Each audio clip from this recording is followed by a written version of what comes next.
The Watchers call. From the darkness, we observe. Our first hail to Cathedra Nest returned 31 hours before we transmitted it, and in that impossible moment, I knew the Ghost World Crusade had found something that should not exist. I am Interrogator Sequester Severin Malkai, Ordo Malleus, attached as auditing scribe and field operative to this blessed endeavor. And I write these words while frost still glimmers on the viewports of the Retribution-class flagship Sable Benediction, despite equatorial daylight streaming from the world below. The Auspex arrays scream contradictory data that violates every law the Emperor carved into reality. Cathedra 9 registers zero mass on gravitational sensors, while our hull-tide compensators groan under strain, consistent with a superdense stellar core. Two impossibilities occupy the same breath, and the void listens with hunger I can taste through blessed rebreathers, the temporal paradox manifested during routine hailing procedures as we achieved stable orbit. Vox Officer Thane transmitted standard Imperial greeting protocols at 0700 ship time, requesting planetary compliance from surviving Imperial authority. The reply arrived at 0600 the previous day, carrying proper authentication codes, and welcome from Cardinal Militant Voss himself. Both events registered simultaneously in our logs, creating a causality fracture that makes my teeth ache when contemplated. More disturbing than the timing was the formatting. Each transmission line had terminated with a 9-sided reliquary sigil I had never encountered, stamped in blessed ink that shimmered with its own light. Chief Navigator Kellyan reported mass detection arrays reading Cathedra 9 as possessing no gravitational signature whatsoever, as if the planet contained no matter. Yet our compensators registered pull sufficient to warp local spacetime. Engineering Adept Moros ran diagnostics 17 times, each confirming our instruments functioned perfectly while reporting physically impossible readings. The world pulled at us like a lodestone draws iron while existing in our senses as empty space marked only by reflected light with no source. Atmospheric readings proved equally disturbing. Despite maintaining proper environmental controls, the corridors tasted of copper and ozone, metallic flavors that coated tongues and made breathing labored. Humidity bloomed through recycled air in regular cycles, 9 heartbeats of dry atmosphere, followed by sudden condensation that beaded on bulkheads and frosted viewport edges. I timed these cycles obsessively, noting their unnatural precision, their regularity that matched no atmospheric phenomenon in Imperial records. The frost formed patterns that hurt to examine directly, geometric shapes shifting when observed peripherally, always returning to perfect non-agons when viewed straight on. Cardinal Militant Voss demanded immediate planetary deployment despite these anomalies, citing our limited 72-hour window before warp-tide closure. His fervor burned with righteous purpose as he declared the planet's strangeness proof of heretical corruption requiring liturgical cleansing. Lord Militant Thrace supported rapid deployment, noting 3 scout corvettes, Penitent Dawn, Emperor's Whisper, and Blade of Contrition, had achieved successful planetary insertion. Yet checking deployment logs revealed these vessels had vanished from sensor contact, their transponder signals lost to void. The crew rosters still listed their personnel as active and deployed, complete with duty assignments and meal allocations, while the ships existed nowhere in real space. The silence surrounding us felt wrong in ways defying rational analysis. Space should be silent, void offering no medium for sound transmission, yet this absence possessed weight and presence pressing against thoughts. It was not clean emptiness of normal vacuum, but hungry quiet that devoured even mechanical hums of ship systems. Crew members reported concentration difficulties, as if thoughts were slowly drained by unseen presence.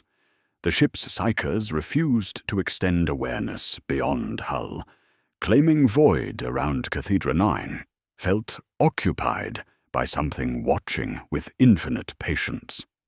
I compiled observations with clinical precision demanded by my office, whispering fragments of the litany of protection under my breath. Words felt necessary, a barrier against wrongness seeping through blessed ceramite hull. Copper taste intensified with each prayer, and viewport frost formed new patterns, always nonagons, always perfect, always wrong. I documented everything with ordo-malleus thoroughness, yet found my hands trembling as I wrote, tremors having nothing to do with artificial gravity or atmospheric recycling. The environmental wrongness intensified as I worked. Temperature fluctuated in 3-beat cycles that matched no ship system, while humidity condensed into impossible icicles, pointing toward the planet regardless of orientation. Air pressure shifted, causing ear pain, and shadows moved independently of light sources.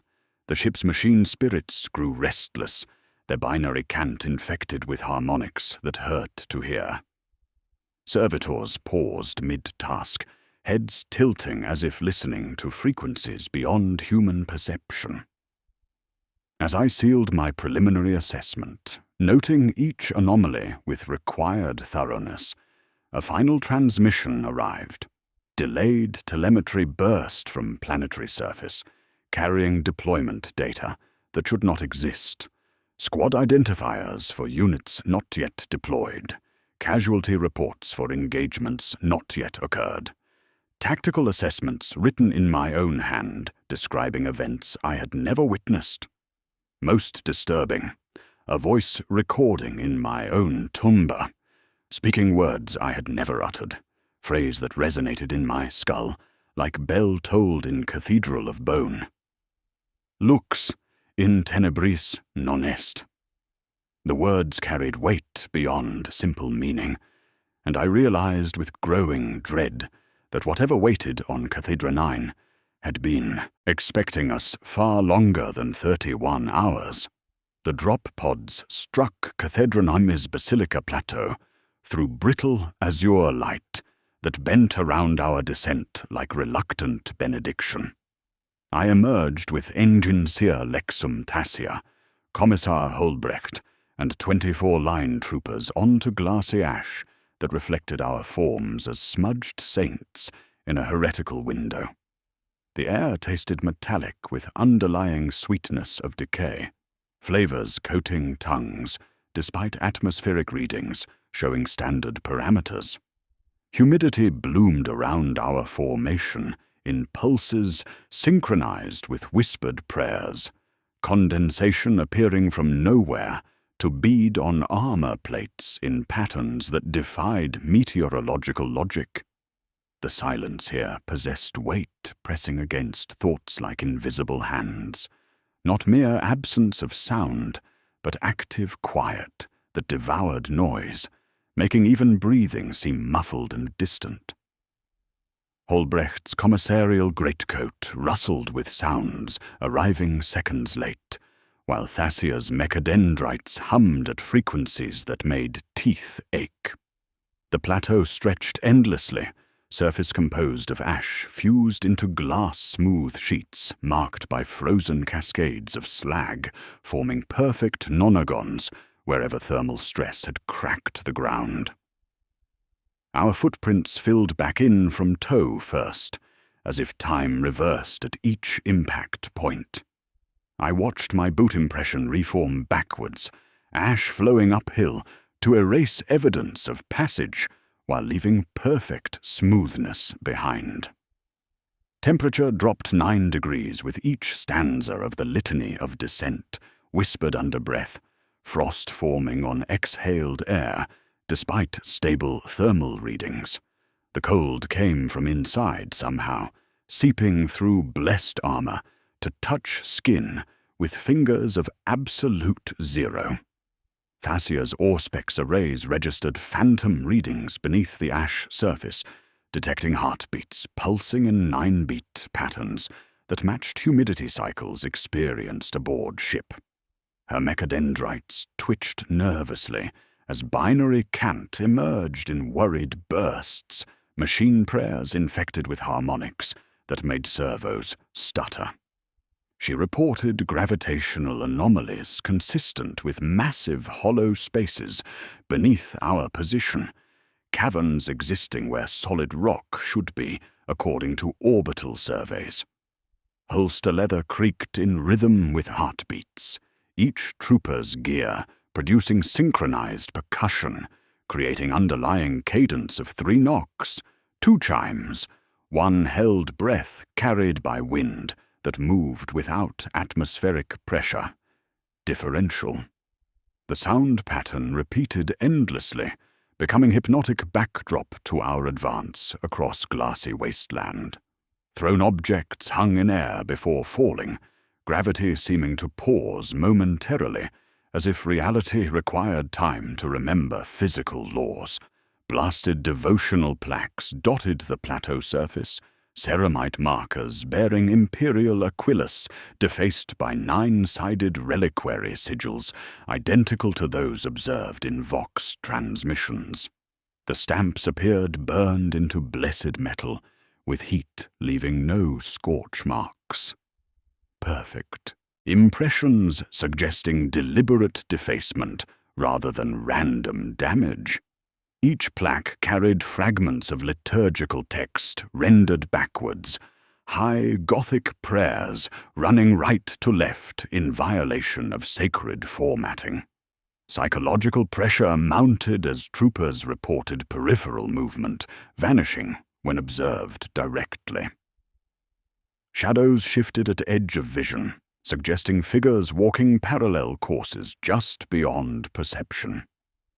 Sergeant Vex claimed to see after-images of his own squad, marching slightly out of phase, ghostly doubles, performing identical movements, with delay measured in heartbeats. The phenomenon spread through formation as men began glancing nervously at positions where nothing stood.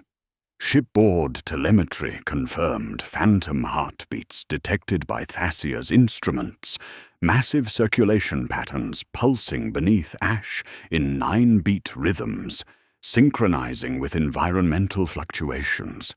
The readings suggested something enormous sleeping below, biological systems maintaining minimal function while awaiting stimulus. Gravitational sensors registered mass displacement consistent with breathing, slow inhalation and exhalation cycles lasting minutes rather than seconds. As we established perimeter according to standard deployment protocols, my personal Vox crackled with transmission in my own voice, providing coordinates to navigation point labeled Primary Nave. The location appeared on no orbital survey, no cartographic record, yet my own timbre spoke directions with absolute certainty. The transmission cut abruptly to Child's voice, repeating words that made teeth ache and vision blur. Sirbenet ni shul. The phrase carried weight beyond meaning, resonating in skull cavities like bells tolled in cathedral of bone. Following coordinates led us across plateau toward horizon, where azure light dimmed despite absence of atmospheric interference. Environmental suits registered no change in luminosity, yet shadows deepened with each step forward. The wind emerged carrying scents of tallow, iron, and something sweetly corrupt that made breathing labored despite filtration systems operating at full capacity.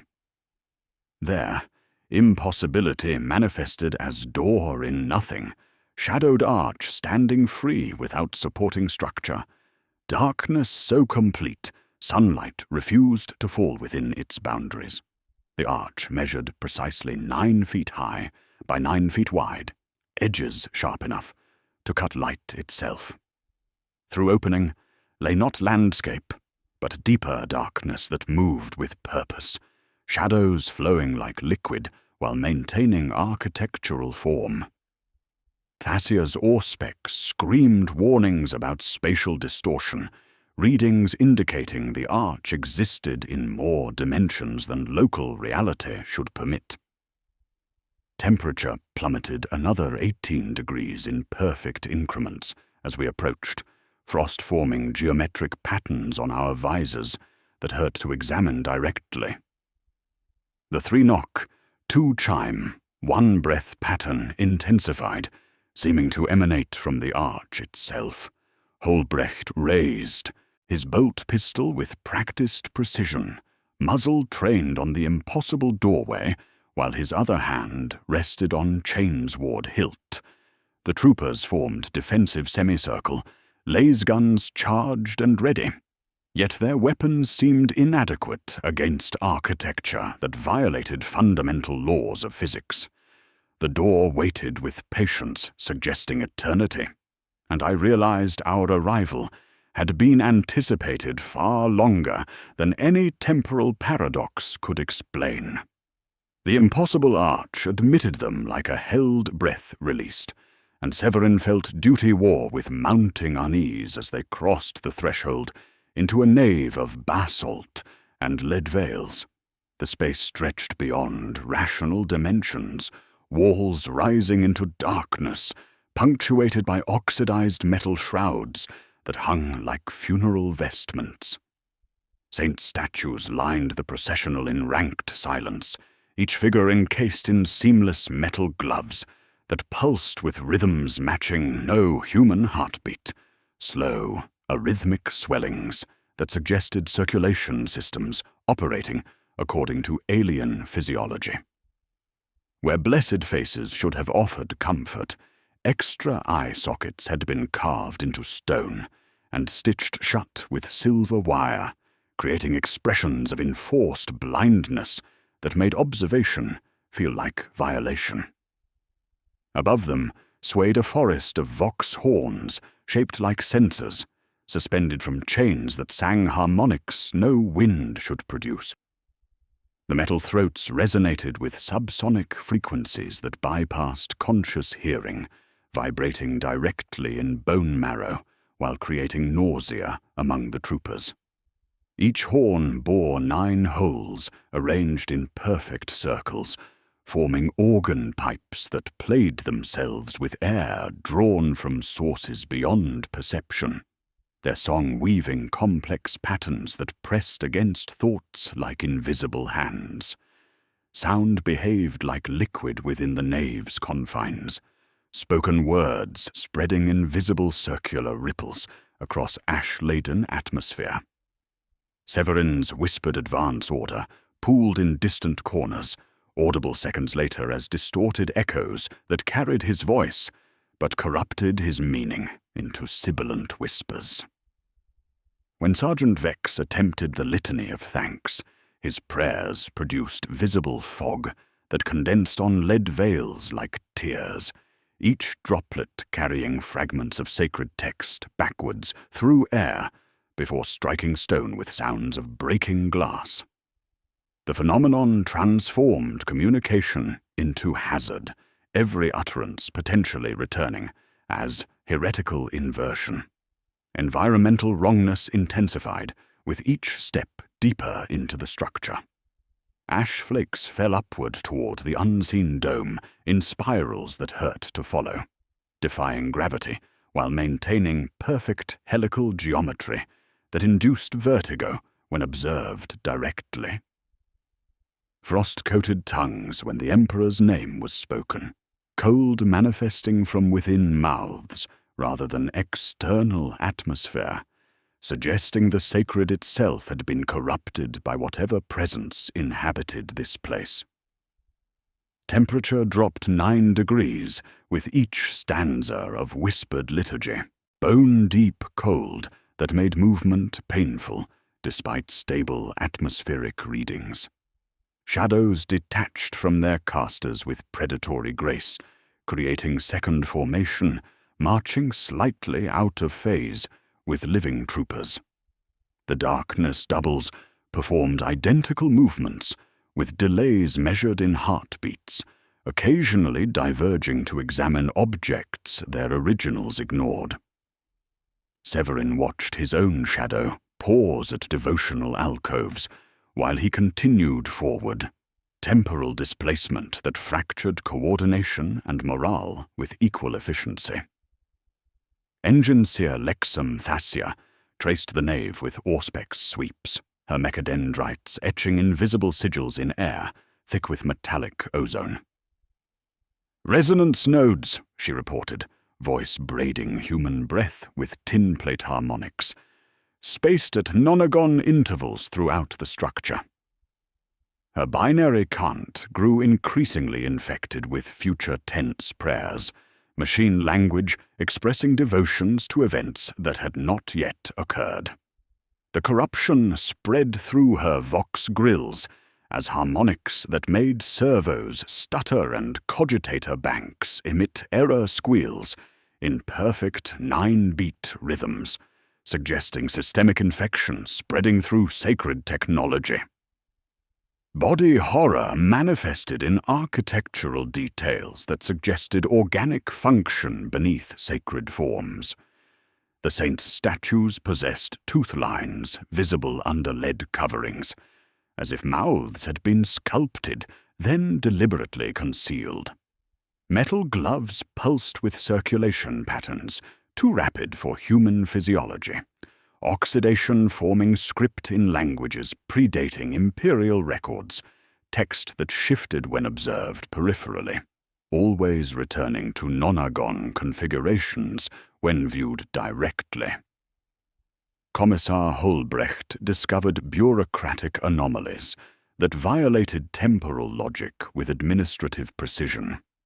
Coins scattered near offering boxes bore tithe dates from the following year, minted with imperial seals that would not be authorized for months. Requisition forms appeared on lecterns requesting equipment the detachment had never ordered, weapons, rations, and ceremonial items specific to rituals not found in approved liturgical texts. The parchment felt warm to touch and bore signatures in hands that matched personnel records with disturbing accuracy, as if future events were being documented in present tense. The nave's centerpiece dominated their attention, the censer of silent praise, suspended from chains of blessed silver that supported weight far exceeding apparent mass. When Trooper Kellyan test-fired his lasgun to verify function, the sensor devoured the weapon's report completely, leaving only mute flash that burned after images of screaming faces into retinas. The silence following gunfire felt heavier than before, as if sound itself had been consumed and digested by the artifact, feeding some hunger that existed in absence rather than presence. Psychological pressure mounted as whispered prayers echoed from walls without sources, voices speaking liturgies in languages that hurt to hear. The lead veils began moving despite absence of air currents, fabric flowing like water while maintaining solid properties. 3 knocks resonated from beneath flagstones, followed by 2 chimes from the swaying censers, then 1 communal held breath that misted despite stable temperature. The pattern repeating endlessly, becoming hypnotic backdrop to their advance across consecrated ground. Thasia's instruments detected massive hollow spaces beneath the floor, caverns extending beyond structural requirements. Readings indicated circulation systems pumping fluid through networks of channels, biological or mechanical infrastructure, maintaining unknown functions. Gravitational sensors registered rhythmic mass displacement, suggesting breathing patterns measured in minutes rather than seconds, as if something enormous slept beneath their feet.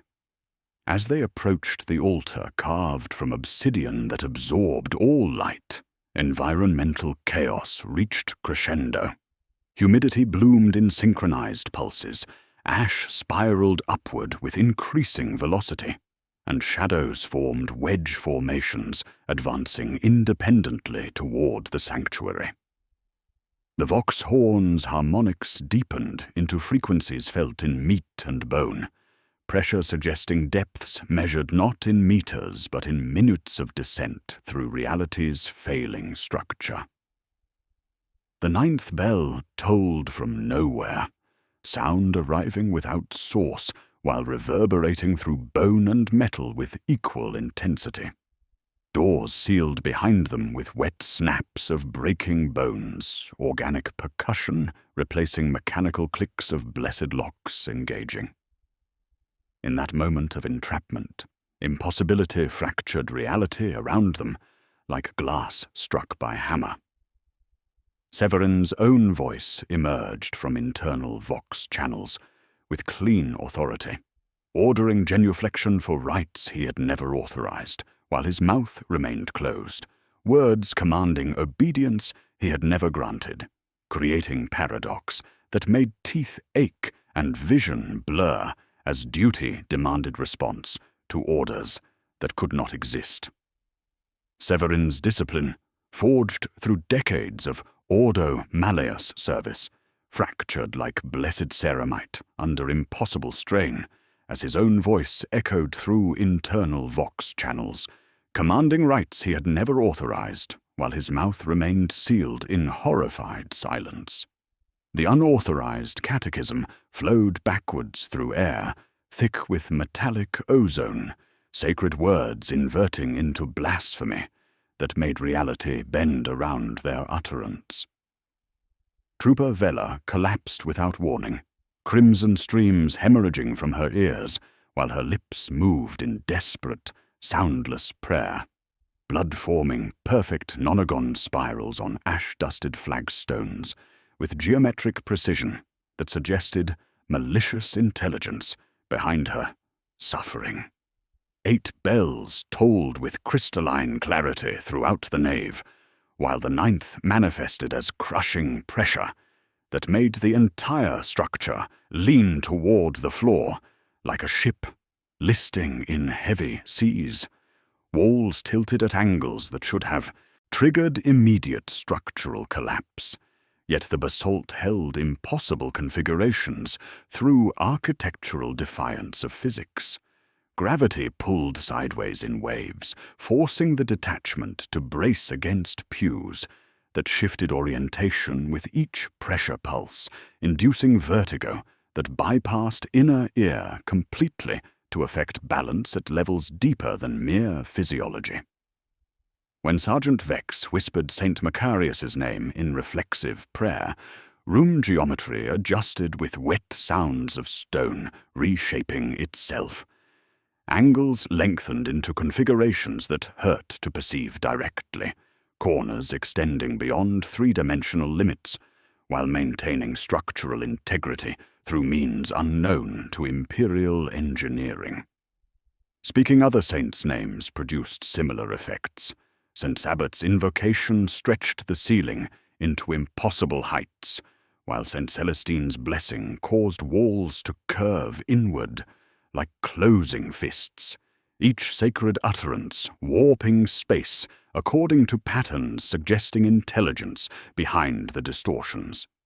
Environmental assault intensified beyond human endurance as temperature fluctuated between freezing and burning with each heartbeat.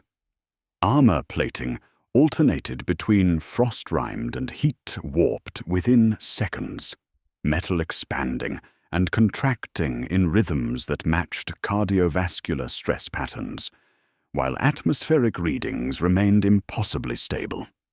Humidity condensed into icicles that pointed toward the altar, regardless of gravitational orientation, frozen spears, defying physics while maintaining perfect directional alignment, growing faster than sublimation could remove them to create a crystalline forest with predatory purpose.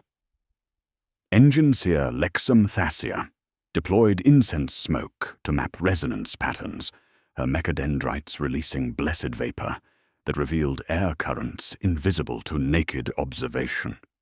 The smoke traced nonagon spirals converging beneath the altar stone, 9-sided helixes descending through solid rock towards sources beyond detection. Her Auspex arrays screamed warnings about spatial distortion, while binary cant emerged from Vox grills in worried bursts, machine prayers increasingly infected with harmonics that made servos stutter, and cogitator banks emit error squeals in perfect 9-beat rhythms. Commissar Holbrecht attempted counter-liturgy with parade ground precision, his voice carrying authority earned through decades of battlefield command. Yet every third syllable transformed into Binharic trill, machine cant bleeding from nowhere to corrupt his prayers with technological harmonics that hurt to hear. The infection spread through his words like virus, sacred high Gothic degrading into hybrid language, while his Chainsword's machine spirit responded with aggressive revving, blessed weapon seeking targets among shadows that moved independently of light sources. Body horror escalated beyond psychological pressure into physical manifestation. Names whispered by the nave itself produced faint lip movements under lead veils, suggesting concealed mouths were attempting speech despite silver wire stitching. The saints' statues participated in unauthorized liturgy, with mechanical precision, oxidized metal gloves, pulsing in rhythms synchronized with environmental fluctuations. When Vela's agony peaked, her scream was devoured completely by the censor of silent praise, leaving her mouth locked open with jaw dislocated, vocal cords severed by absence rather than blade. Psychological assault reached crescendo as troopers reported hearing their own thoughts spoken by other voices echoing from walls without sources. Private Kellyan claimed his internal monologue was being broadcast through Vox horns suspended overhead, personal doubts and fears amplified into harmonics that bypassed conscious hearing. Polished surfaces reflected movements that preceded their originals by heartbeats, creating temporal displacement that fractured coordination and morale with equal efficiency. Fleet telemetry stuttered through comm channels in 6-second intervals, biometric readings briefly registering 0 before correcting to normal parameters. The pattern suggested systematic interference with life sign monitoring, as if something was testing boundaries between existence and absence. Orbital sensors detected phantom mass readings beneath the basilica, gravitational anomalies consistent with structures existing in folded space-time rather than conventional reality. The familiar motifs returned with increased intensity. 3 knocks resonated from beneath the altar stone, followed by 2 chimes from swaying sensors, then 1 communal held breath that produced visible steam despite stable atmospheric readings. The pattern repeated endlessly, becoming hypnotic backdrop that synchronized with heartbeats until distinguishing between internal circulation and external rhythm became impossible, each repetition drawing them deeper into whatever presence inhabited this corrupted space. As environmental chaos peaked, something fundamental shifted in the nave's architecture. The pressure eased momentarily, replaced by deep, resonant rumbling that seemed to emerge from the stones themselves. The altar began sliding aside, not through mechanical means, but by consensus, as if reality itself had voted to reveal what lay beneath. The entire nave exhaled simultaneously, producing hurricane-force wind that carried no moisture despite visible condensation, atmospheric pressure dropping while oxygen levels remained stable. Frost cracked like breaking glass across every surface, geometric patterns shattering into fragments that fell upward toward the unseen dome. Stairs descended into darkness that moved with purpose, their geometry inverted so that down became up, while maintaining structural integrity through impossible means. Gravity flowed backward along the steps, creating waterfall effect of reversed acceleration that drew loose debris toward depths existing beyond conventional measurement. The darkness below possessed weight and presence, moving like liquid while maintaining architectural form, and Severin realized their descent had been anticipated long before their arrival, each choice leading inexorably toward whatever waited in depths that measured time in geological epochs rather than human moments.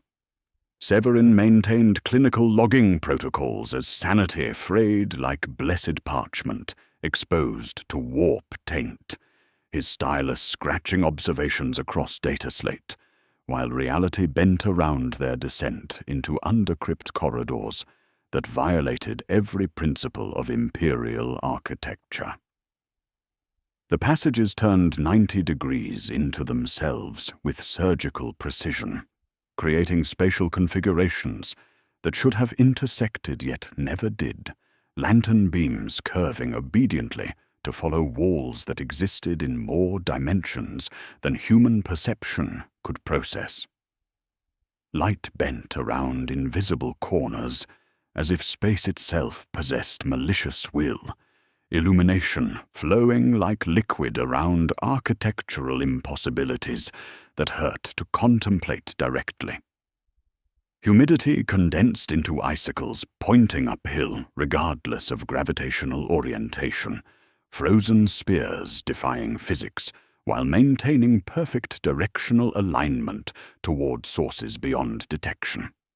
Each crystal formation hummed at frequencies that bypassed conscious hearing to resonate in bone marrow, creating subsonic harmonics that induced nosebleeds among the troopers while fracturing coordination through temporal displacement measured in heartbeats rather than seconds. They passed the same sanctum twice from opposite directions without turning, approaching identical devotional alcoves through different corridors that occupied the same space, according to Enginseer Lexum Thasia's increasingly frantic Auspex readings. Her mechadendrites traced invisible sigils in air, thick with metallic ozone, while binary cont emerged in worried bursts. 4-dimensional space compressed into 3 dimensions, she reported, voice braiding human breath with tin plate harmonics. We are translating curvature, not distance, Sequester. The architecture exists in folded reality. Environmental horror intensified with each step, descended into depths measured not in meters, but in minutes of travel through reality's failing structure. No dust-coated steps despite obvious age, no insects scuttled through shadows, no carrion stink suggested previous visitors had perished here. The absence became presence, corridors too clean like surgical wounds refusing to clot, air too still like chambers between breaths, silence too complete as assertion rather than condition. Only frost and the taste of cold brass coating tongues, despite atmospheric filtration operating at full capacity, metallic flavor seeping through blessed rebreathers to contaminate respiratory systems, with precision implying malicious intelligence. Temperature dropped with each level descended, bone-deep cold that made movement painful despite stable atmospheric readings. Yet their breath produced no visible mist. The cold came from inside somehow, marrow-deep chill that bypassed physical barriers to reside in cellular structure, while external sensors registered stable thermal parameters.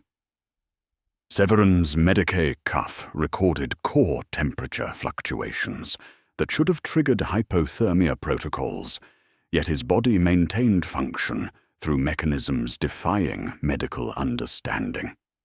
Military discipline demanded defensive preparations, despite impossible terrain. Commissar Holbrecht established rear guard positions with parade ground precision, his chainsword humming with aggressive intent, while troopers deployed in overlapping fields of fire. They marked walls with promethium burns that extinguished exactly 9 heartbeats after ignition, orange flowers winking out as if snuffed by unseen lips, creating temporal markers that defied combustion physics, while providing navigation reference points through architecture that reformed itself when unobserved. Thassia paused at wall inscriptions etched in lingua technis, with Binharic subscript spelling retired ordnance codes that predated imperial records.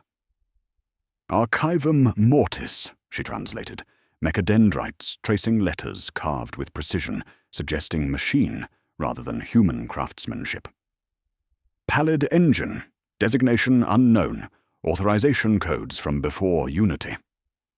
The words carried weight beyond simple meaning, and her cogitator banks struggled to process data that violated fundamental programming parameters, machine prayers increasingly infected with harmonics suggesting systemic corruption spreading through sacred technology. Niches carved into corridor walls contained reliquaries that hurt to observe directly. 9-sided boxes crafted from glass-black metal that absorbed all light while humming at subsonic frequencies. The harmonics crawled into sinus and bone, coaxing hemorrhages from troopers who had never flinched under fire while inducing temporal displacement that fractured perception of sequential events. When Severin touched one reliquary with gauntleted hand, duty overriding caution, his Medicae cuff recorded heartbeat rhythms that matched no human physiology. 19 seconds between pulses, circulation suggesting alien logic. The contact triggered vision that bypassed optical nerves completely. For 17 seconds measured by chronometer, he saw through eyes positioned wrong, too far apart, angled for horizons that did not curve. He witnessed the corridor from multiple perspectives simultaneously, past and future overlapping in temporal cascade, where distinction between memory and prophecy became impossible. Vast hunger touched his consciousness, cosmic appetite that existed in absence rather than presence, and he realized something enormous had briefly worn his senses like borrowed garments. Murals discovered in wider chambers depicted crusade fleets marching through cathedrals built from stellar matter, troopers advancing in perfect formation with faces erased, but bodies maintaining discipline despite obvious death. The artwork possessed quality suggesting recent creation, despite archaic techniques, pigments shifting when observed peripherally, while maintaining static appearance under direct examination. Severin recognized fleet configurations from current deployment, vessels rendered with accuracy impossible for historical record, suggesting the walls themselves were documenting events as they occurred. As they descended deeper through architecture that folded space around its existence, corridor incline suddenly flipped without warning, floor becoming wall in transition so smooth it bypassed perception, until gravity reasserted itself perpendicular to previous orientation. Trooper Kellyan reached for purchase, missed, and vanished sideways with wet pop that suggested displacement through dimensions beyond normal space-time. His scream cut short by absence rather than distance, equipment clattering to new floor, while atmospheric pressure equalized around space where human being had existed moments before.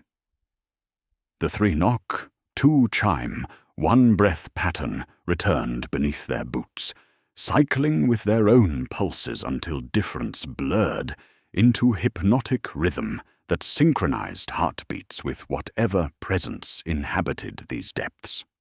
Behind them, Prometheum marks died in perfect sequence. 9th beat, 9th extinguishing, 9th denial of their passage through corridors that existed outside conventional understanding of architecture. Environmental chaos reached crescendo as Severin's personal vox crackled with transmission, carrying impossible authority. The voice belonged to Lord Inquisitor Varro, his superior officer, who had died 11 years ago in the Hereticus Purge of Mordian 7, yet spoke with clarity, suggesting recent transmission rather than archived recording. "Proceed to Engine Room 9, the dead Inquisitor commanded, with tone brooking no disobedience, coordinates appearing on data slate in handwriting Severin recognized from classified briefings that should have been destroyed with their author's corpse. Holbrecht looked at Severin without blinking, Chains Ward's machine spirit responding with aggressive revving. Sergeant Vex made the sign against the warp, while Thasia's mechadendrites coiled like startled serpents, then reached toward darkness ahead. The order carried weight of legitimate authority despite temporal impossibility, and Severin realized their descent had been anticipated by intelligence operating outside conventional understanding of causality, each choice leading inexorably toward whatever waited in depths where the dead issued commands to the living through channels that should not exist. Chamber 9 revealed itself as annular vault encircling void shaft that descended beyond lantern reach, walls lined with braziers producing no heat, yet casting shadows that moved against light sources with predatory intelligence. Severin's voice flattened into doctrinal, recitation as dread mounted, each word emerging with mechanical precision, while consciousness recoiled from implications spreading through blessed architecture. The braziers burned with cold fire, darkness instead of illumination, shadows detaching to march in formation around the chamber's perimeter.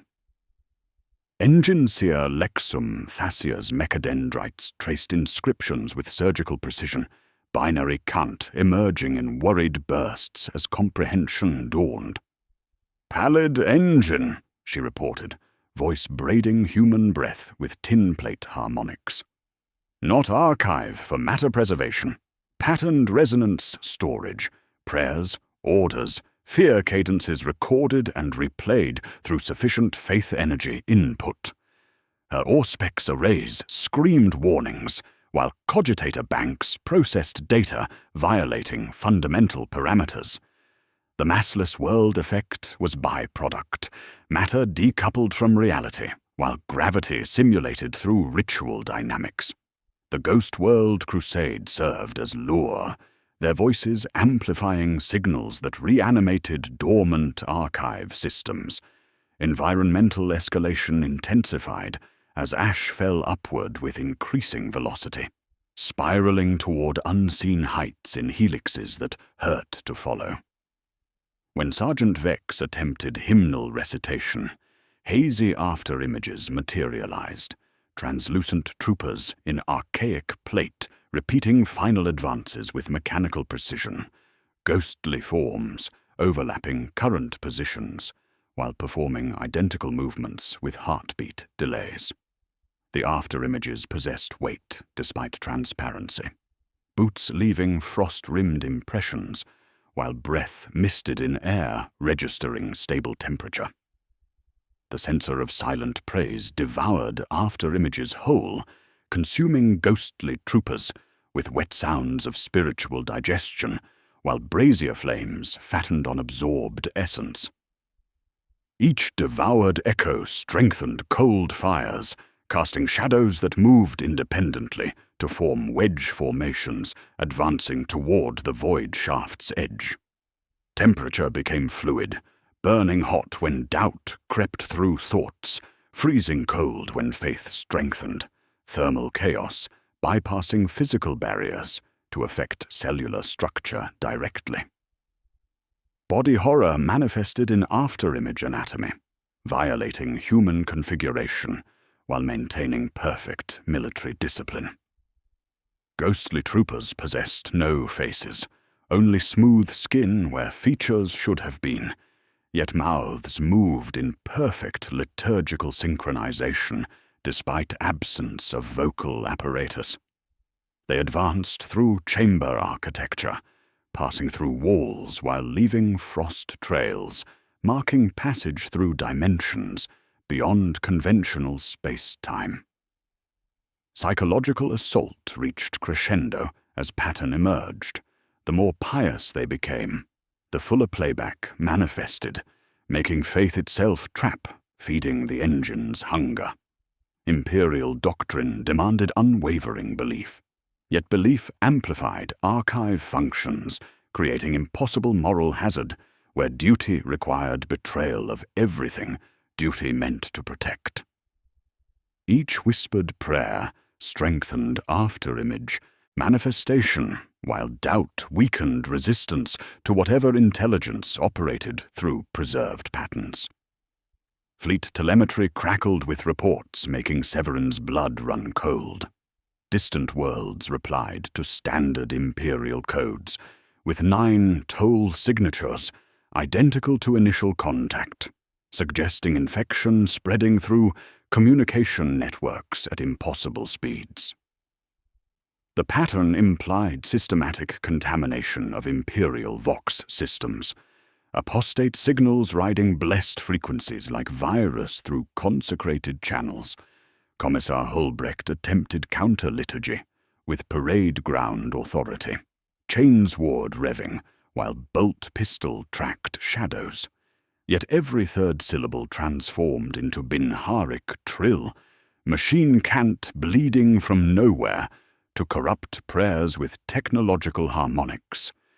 The infection spread through words like virus, sacred high Gothic degrading into hybrid language, making afterimages solidify with increased definition.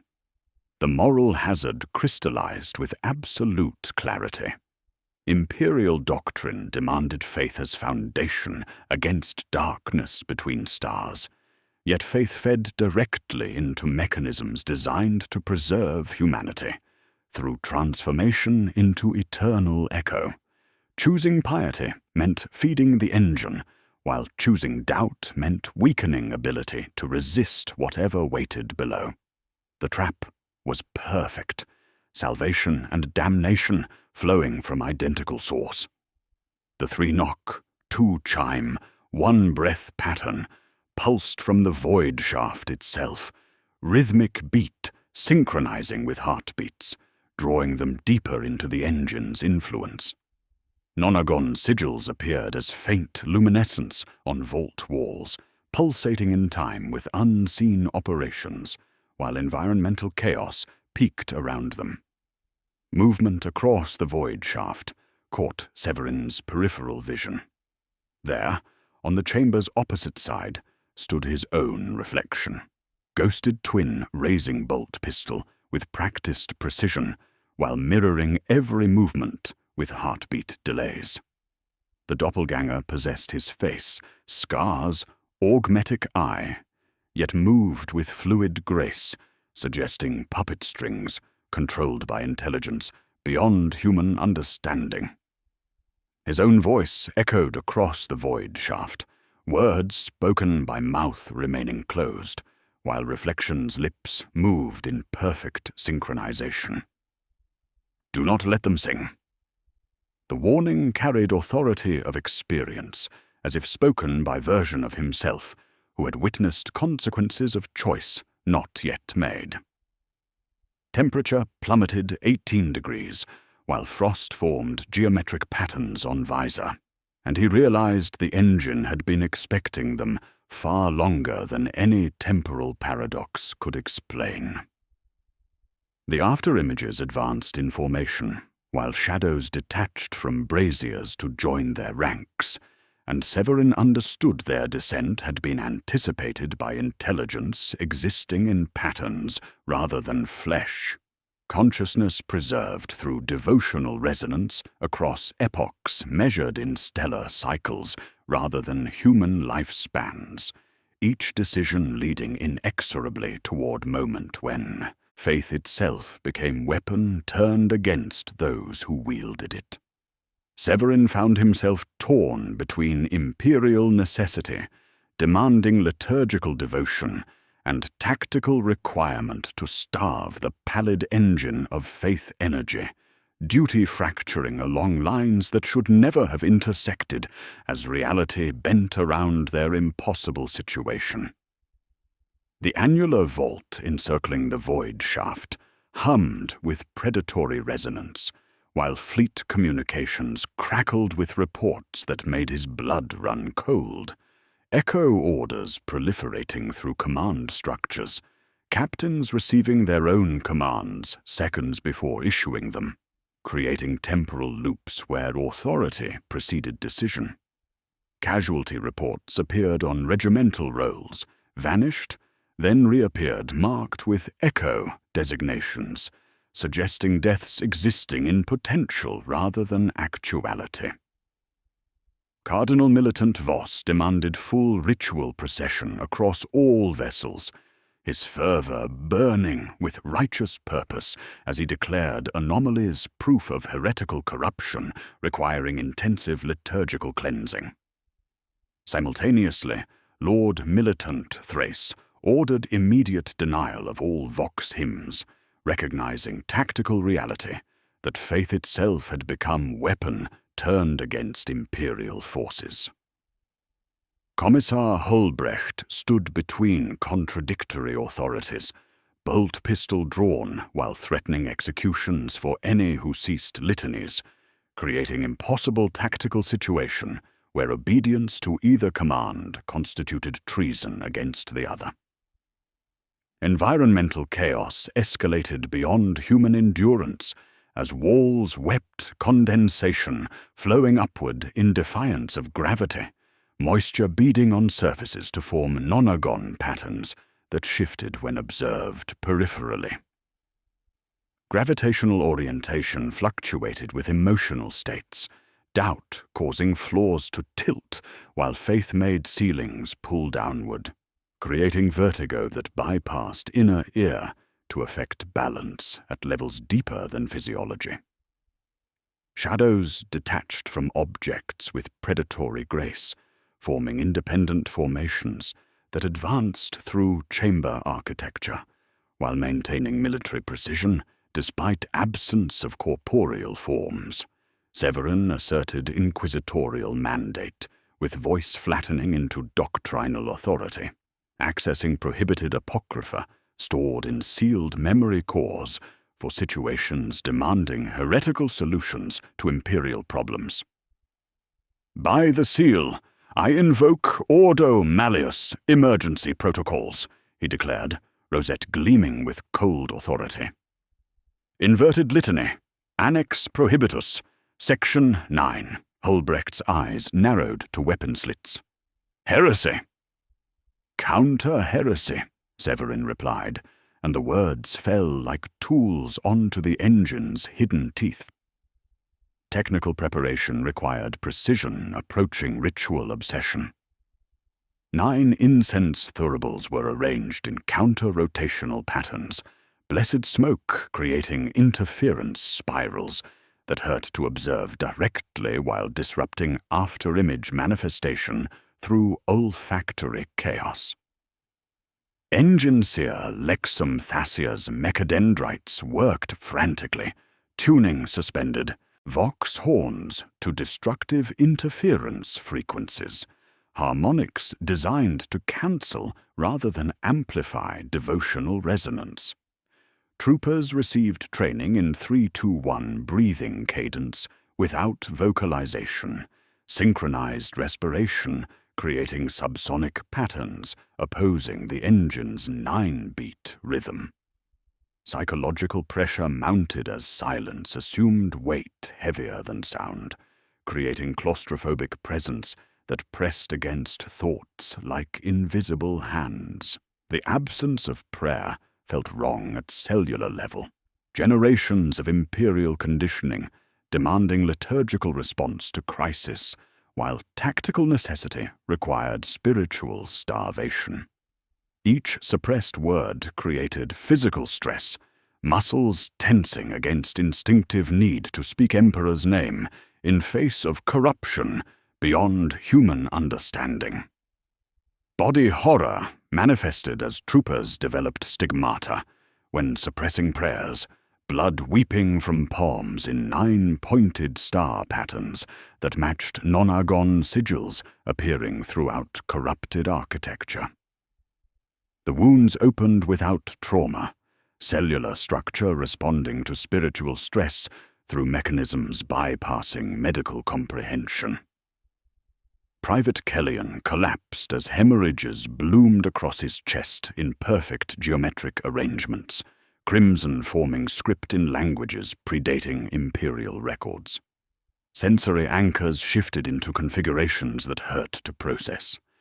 Cold became wet despite absence of moisture, humidity beading on lashes while atmospheric readings remained stable, temperature manifesting through metaphysical rather than physical mechanisms. Ash clung to sweat like living organisms, particles moving against air currents to form patterns on exposed skin, creating itching sensation that bypassed nerve endings to affect consciousness directly. The familiar motifs returned with increased intensity. Nonagon sigils thrummed in pulse with held breaths, creating subsonic harmonics that resonated in bone marrow while fracturing coordination through temporal displacement. Each synchronized exhalation strengthened the engine's influence while providing necessary rhythm for inverted litany preparation, creating paradox where resistance required participation in the very patterns they sought to disrupt. Moral complexity crystallized with absolute clarity, choosing heretical methods to serve imperial goals, duty requiring betrayal of doctrine, while faith demanded actions that would feed the corruption they fought. The trap was perfect, salvation requiring damnation, service demanding betrayal, loyalty expressed through acts indistinguishable from treason. Severin felt sanity fracturing along lines that should have provided strength, each choice leading deeper into territory where distinction between righteousness and heresy became impossible to maintain. Environmental violence peaked as they began fighting retreat toward the nave, after images pursuing with mechanical precision, while shadows formed wedge formations, advancing independently of light sources. Temperature swung between extremes with each heartbeat, armor plating alternating between frost-rimed and heat-warped, while maintaining structural integrity through means unknown to Imperial engineering. Fleet telemetry reported systematic contamination spreading through communication networks, distant worlds replying to standard codes with 9 toll signatures, while orbital sensors detected phantom mass readings, suggesting dimensional overlap between real space and whatever existed beyond conventional space-time. As Severin prepared to speak the first syllable of inverted litany, reality held breath like cathedral between prayers. The words existed in memory core storage, blasphemous phonemes designed to shatter harmonic resonance through counter-frequency assault on devotional patterns. Each syllable would damn his soul, while potentially saving billions from absorption into archive systems operating beyond human comprehension.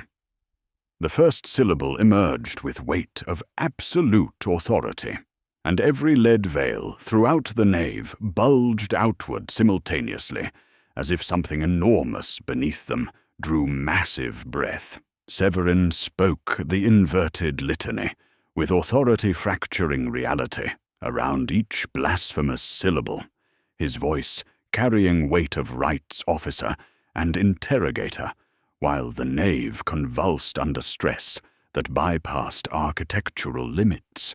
Lead veils ballooned like massive lungs, drawing breath from dimensions beyond perception, their surfaces rippling with unholy currents, while chains drummed against basalt in a rhythmic percussion that created counter-rhythms to the engine's 9-beat pattern.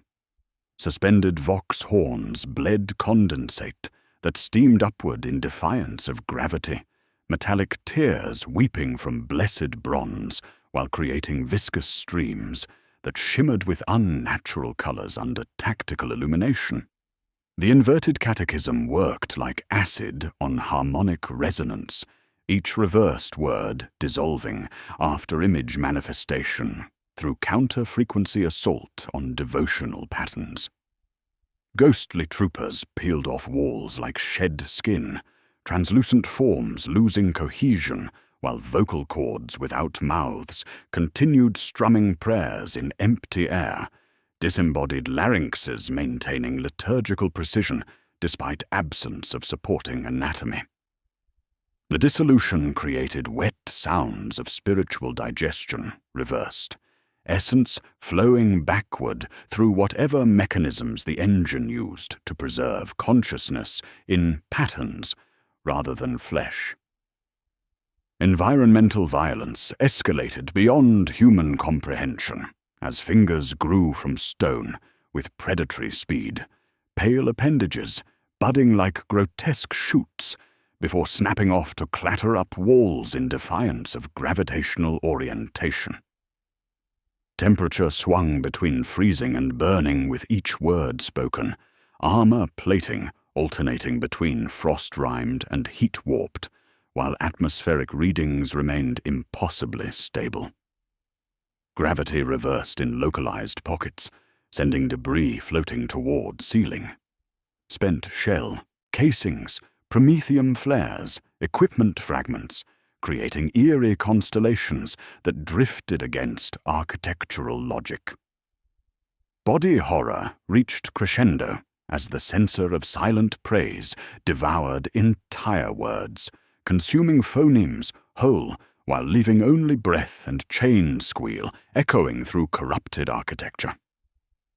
Troopers aged rapidly when speaking backwards liturgy, decades passing in seconds, as hair whitened and skin wrinkled before snapping back to normal appearance when silence returned.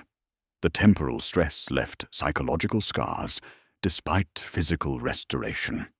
Eyes carrying weight of years experienced in heartbeats, while memories retained impressions of accelerated decay that made hands tremble and voices crack.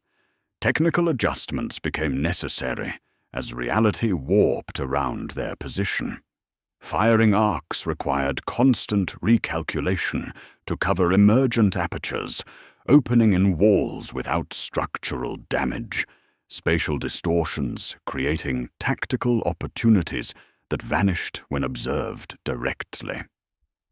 Commissar Holbrecht shifted weapon tracking to cover voids that wanted names, while Promethium reserves demanded strict rationing due to inverse drainage effects where fuel weights fluctuated according to gravitational anomalies, blessed accelerant flowing upward through supply lines, while maintaining combustible properties through mechanisms unknown to Imperial engineering. The ritual achieved partial success as archive playback blurred into static, harmonic resonance disrupted through counter-frequency assault on devotional patterns. Yet the engine responded by opening deeper access levels, revealing itself as more than simple recording device.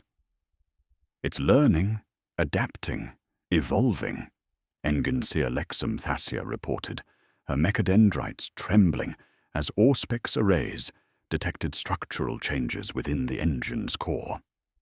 Each syllable of inverted litany provided new data for analysis, blasphemous prayers, teaching the archive how to counter future attempts at disruption, while strengthening its ability to preserve consciousness through technological rather than biological means. Psychological horror manifested as reversed prayers felt increasingly natural, blasphemous words flowing with ease, suggesting corruption, seeping into souls through necessary heresy. The inverted litany carried rightness that bypassed conscious resistance, each syllable resonating in bone marrow, while creating harmony with whatever presence inhabited the depths below.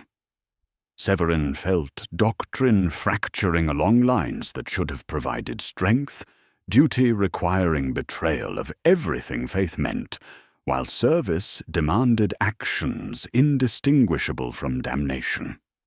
Sensory overload peaked as taste of copper and ozone intensified until breathing became labored despite atmospheric filtration operating at full capacity. Air pressure fluctuated in waves, causing excruciating ear pain, while shadows moved in perfect formation, like marching armies, darkness detaching from objects, to advance through chamber architecture with military precision despite absence of corporeal forms. The 3-knock, 2-chime, 1-breath pattern pulsed from walls themselves, rhythmic beat synchronizing with heartbeats until distinguishing between internal circulation and external rhythm became impossible. Fleet telemetry crackled with reports that made blood run cold. Choir decks reported psychers hearing 9 knocks across all vessels simultaneously, suggesting infection spreading through psychic networks at speeds exceeding normal transmission. The pattern implied systematic contamination of Imperial astropathic systems, apostate signals riding blessed frequencies like virus through consecrated channels, while bypassing conventional detection methods. Ritual success created physical manifestation, as floor cracked with sounds of breaking reality, fissures spreading in nonagon patterns, while cold sinkhole opened beneath the altar stone. Downward gale of frozen air emerged rich with scents of tallow and iron, atmospheric pressure equalizing through aperture, leading to depths measured in minutes of descent rather than conventional distance.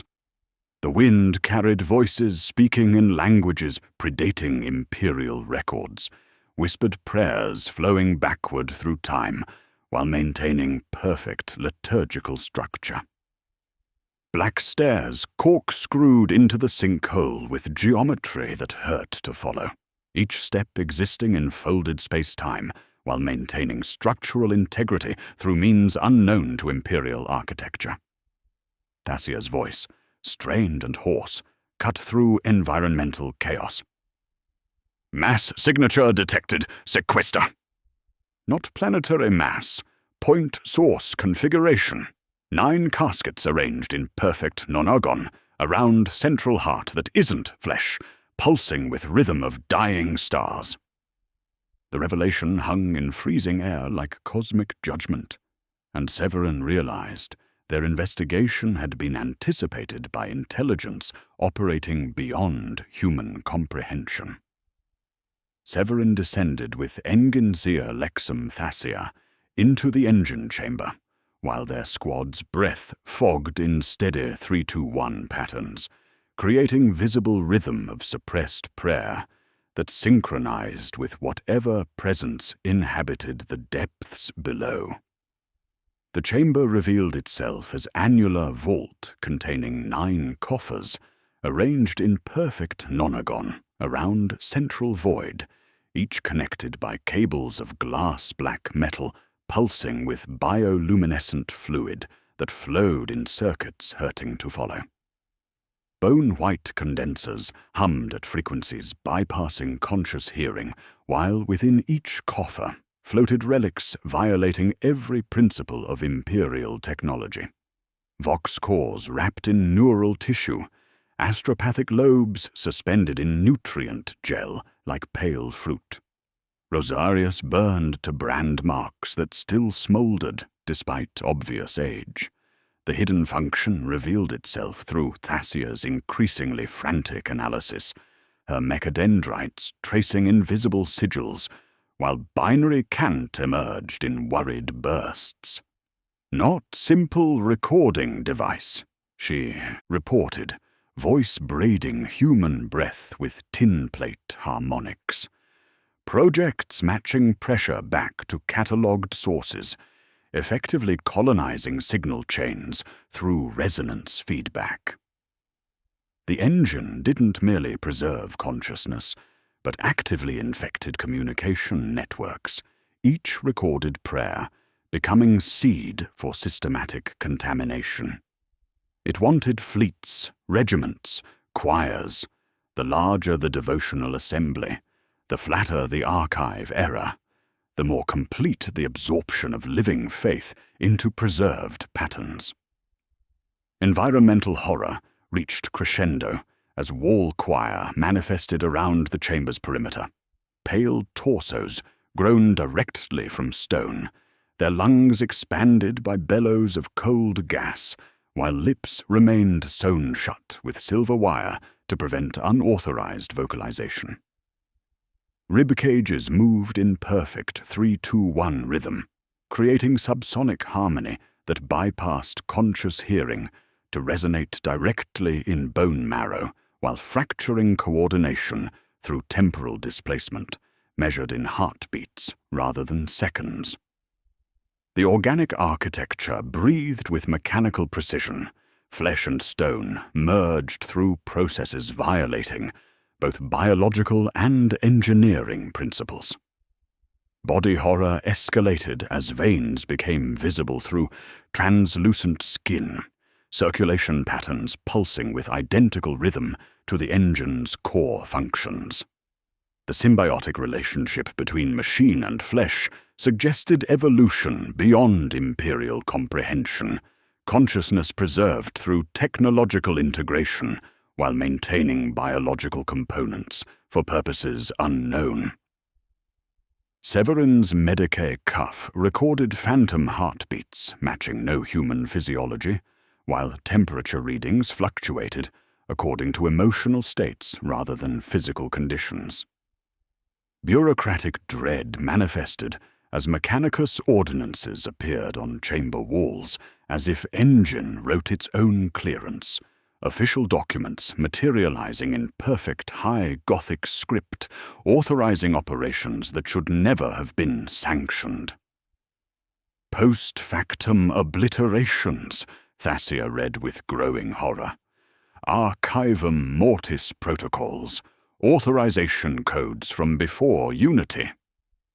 The parchments bore seals predating Imperial records, while maintaining perfect administrative formatting, suggesting the engine possessed bureaucratic intelligence operating through channels beyond human oversight. Temperature dropped to bone-deep cold that no heating could touch, marrow chill bypassing physical barriers to reside in cellular structure, while external sensors registered stable thermal parameters. The cold came from metaphysical rather than physical source, absence of warmth existing as assertion rather than condition.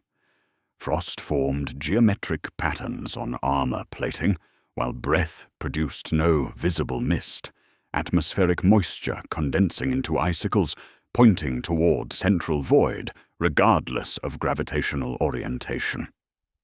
Military calculus demanded tactical solution despite impossible circumstances.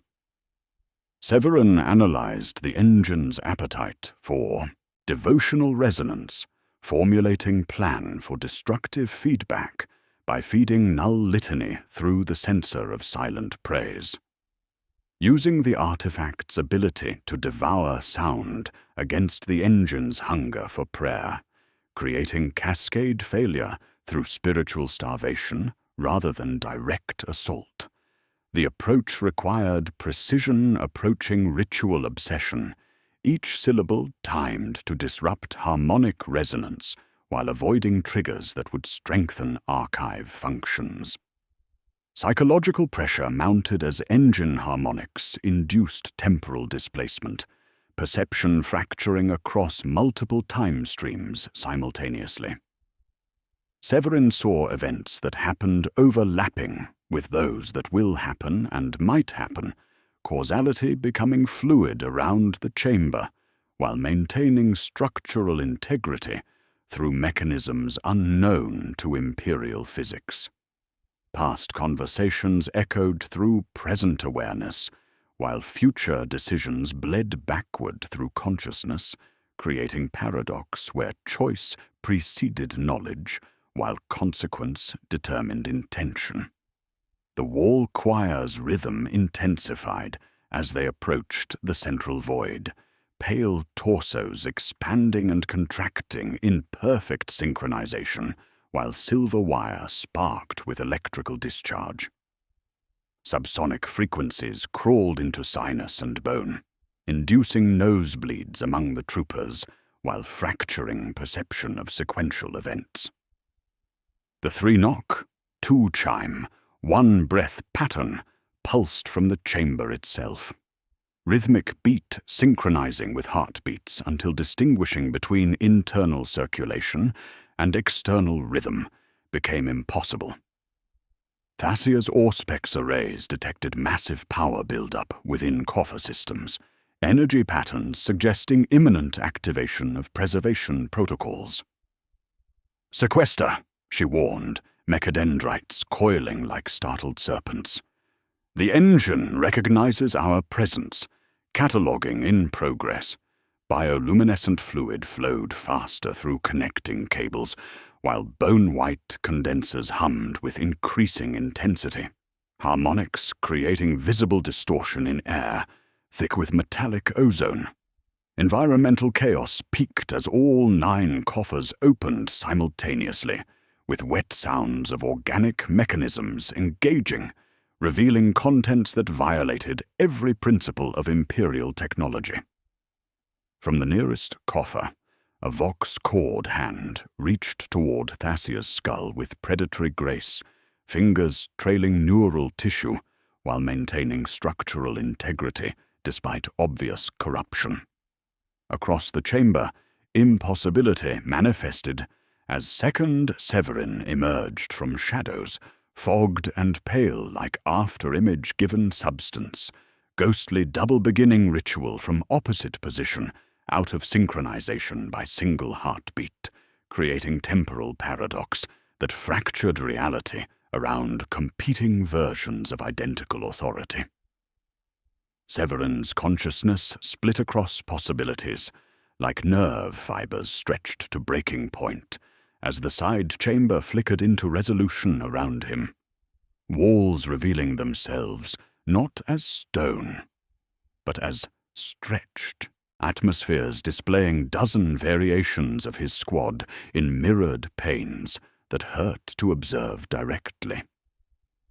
Each reflection showed different stages of ritual progression, temporal corridors, where causality became processional route. He could walk in both directions simultaneously.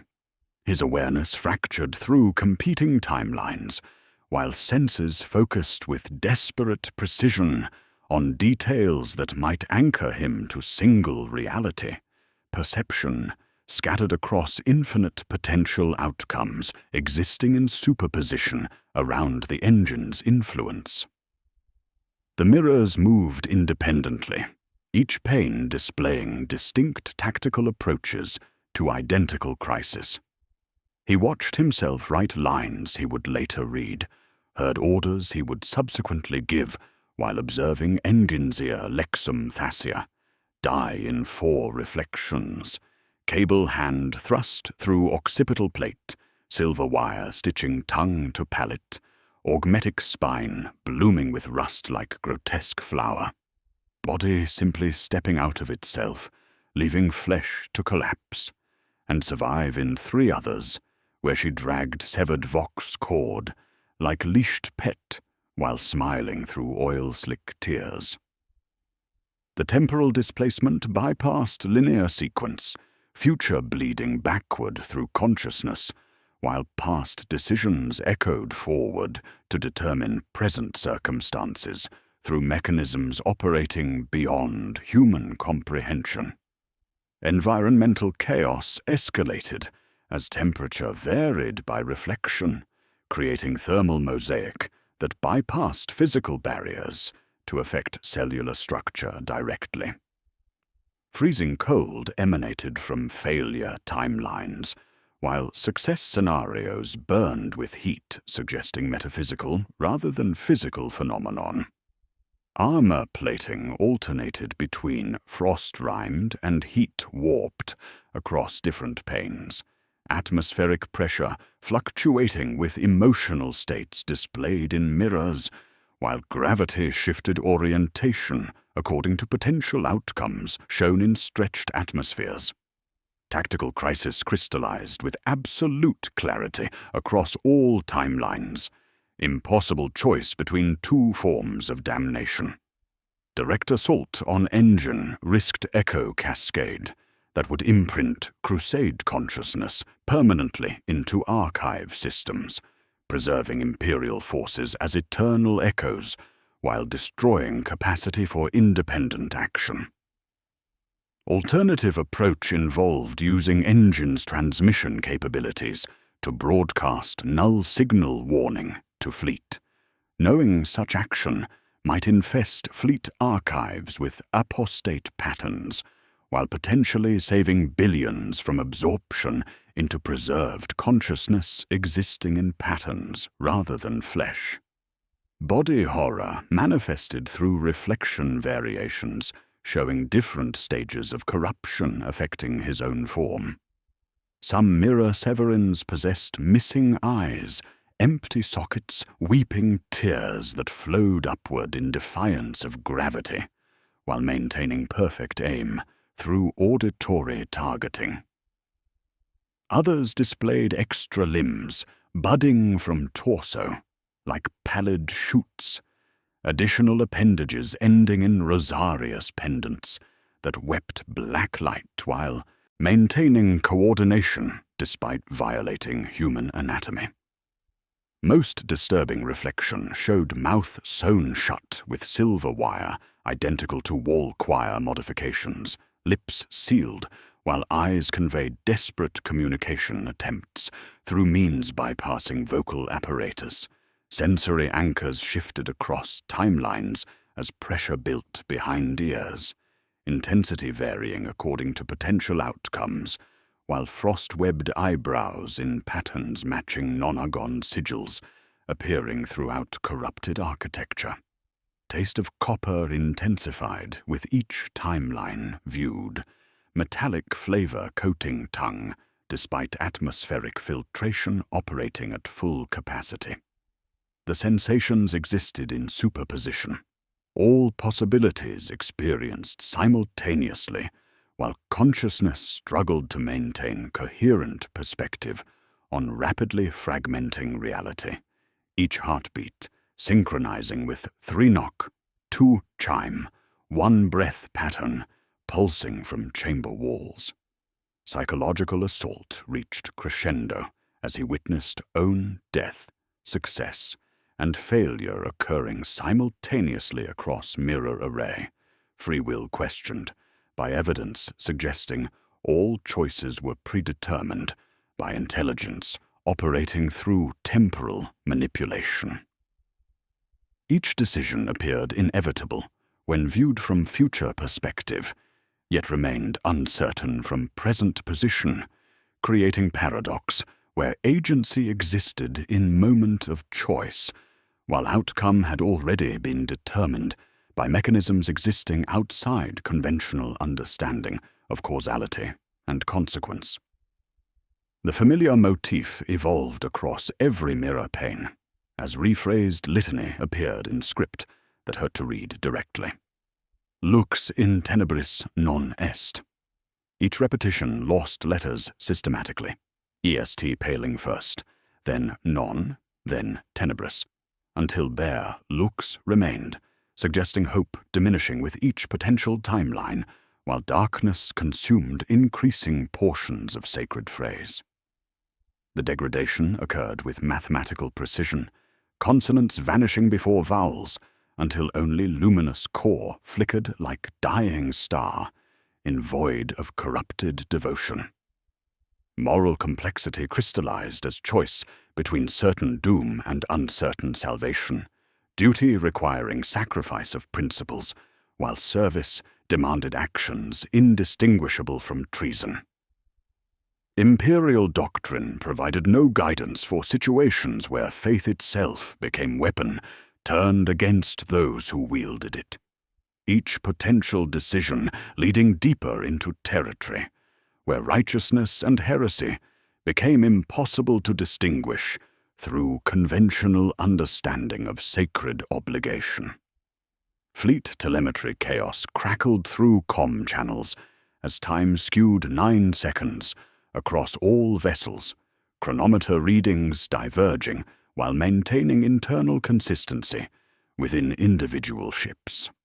Mass readings flickered between stable parameters and near-zero measurements, suggesting dimensional displacement, orbital sensors detecting phantom gravitational signatures, while prayer halls reported ink bleeding upward on parchments as temporal distortions spread through blessed archives like virus through consecrated networks.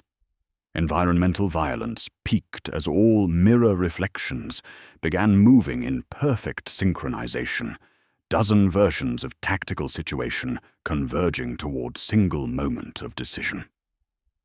The censer of silent praise materialized in his hands across every timeline, weight consistent despite existing in potential rather than actuality, while pressure built behind temples and frost formed geometric patterns on visor, displaying nonagon configurations that shifted when observed peripherally. Severin raised censer to speak null litany across all timelines simultaneously, watching mirror doubles salute him with expressions ranging from determination to despair. Some reflections held pistols trained on engine components, while one displayed bleeding Rosarius, sacred symbol weeping tears that flowed upward through dimensions beyond conventional space-time, creating droplets that hung in air like suspended judgment. In that moment of temporal convergence, Vox burst from orbit, shattered concentration with authority, brooking no disobedience. All ships, sing. Cardinal Militant Override Authorization Omega. Full liturgical procession. All decks, all personnel. The command carried weight of legitimate religious authority, while tactical situation demanded spiritual silence, creating impossible choice between obedience and survival, as reality fractured around competing imperatives that could not coexist within single timeline. Severin felt fury tamped beneath discipline, forged through decades of Ordo Malleus service, as the impossible choice crystallized with mathematical precision, Cardinal Militant Voss overriding Lord Militant Thrace with religious authority that brooked no tactical consideration. The command rolled across crusade frequencies like tidal psalm.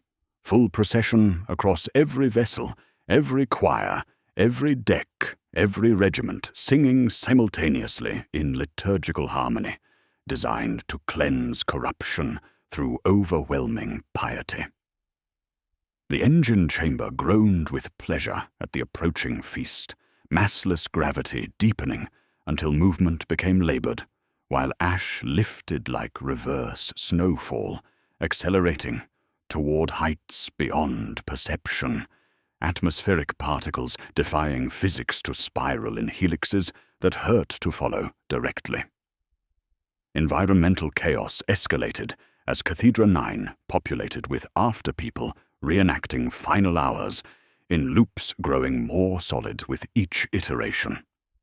Silent, pale figures moved through basilica architecture in 9-step cycles, ghostly forms gaining substance while performing identical movements with mechanical precision that suggested preservation rather than resurrection.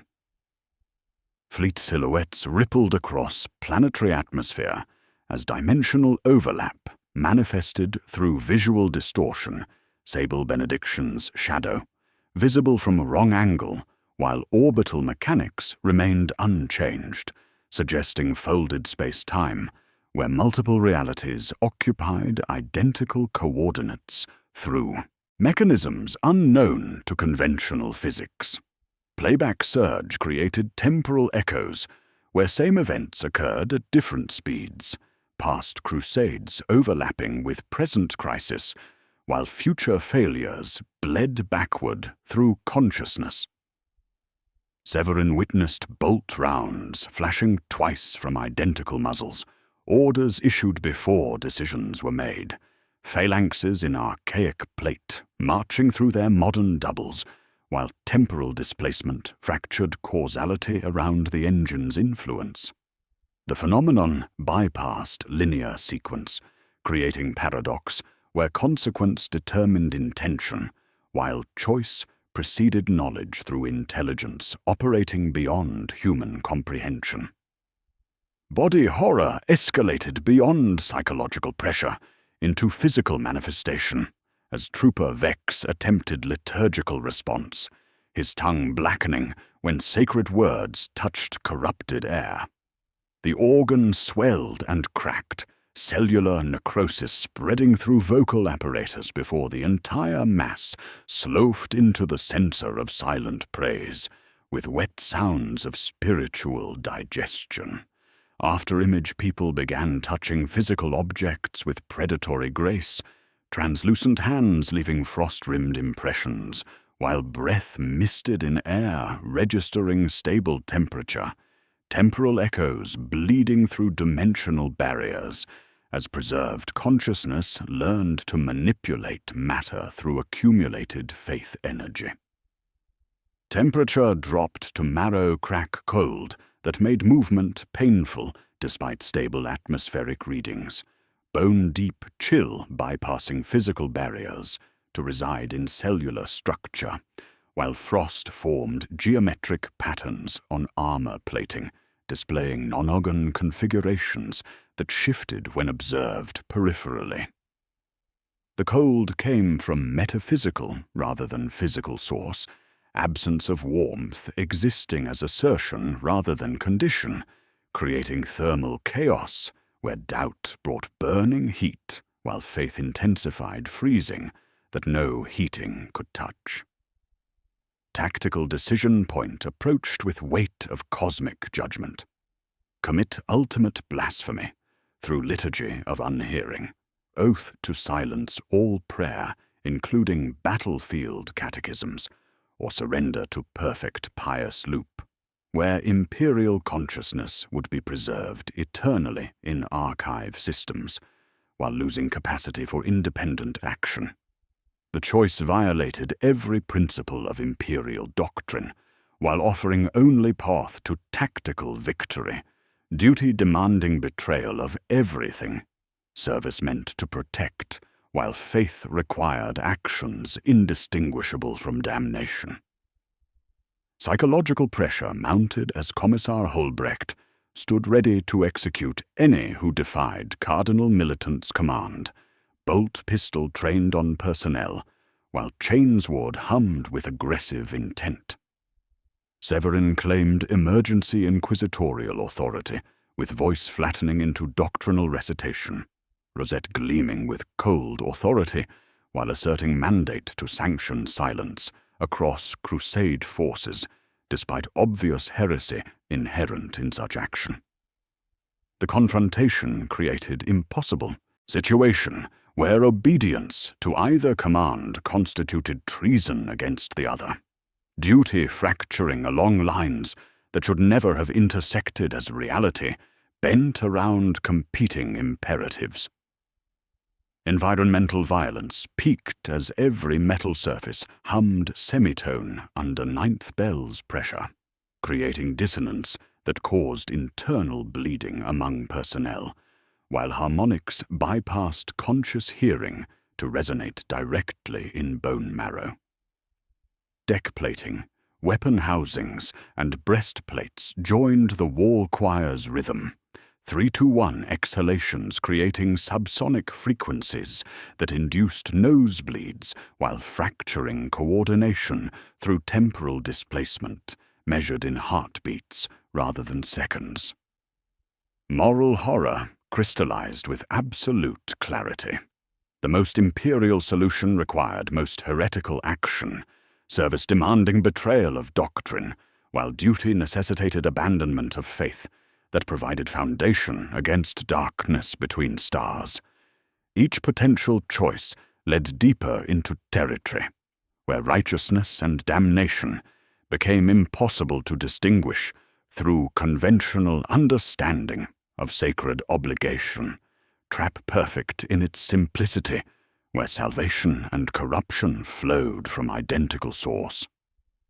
Sensory overload reached crescendo as harmonics became visible ripples in air, thick with metallic ozone, sound manifesting through optical distortion, while temperature extremes bypassed physical barriers to affect consciousness directly.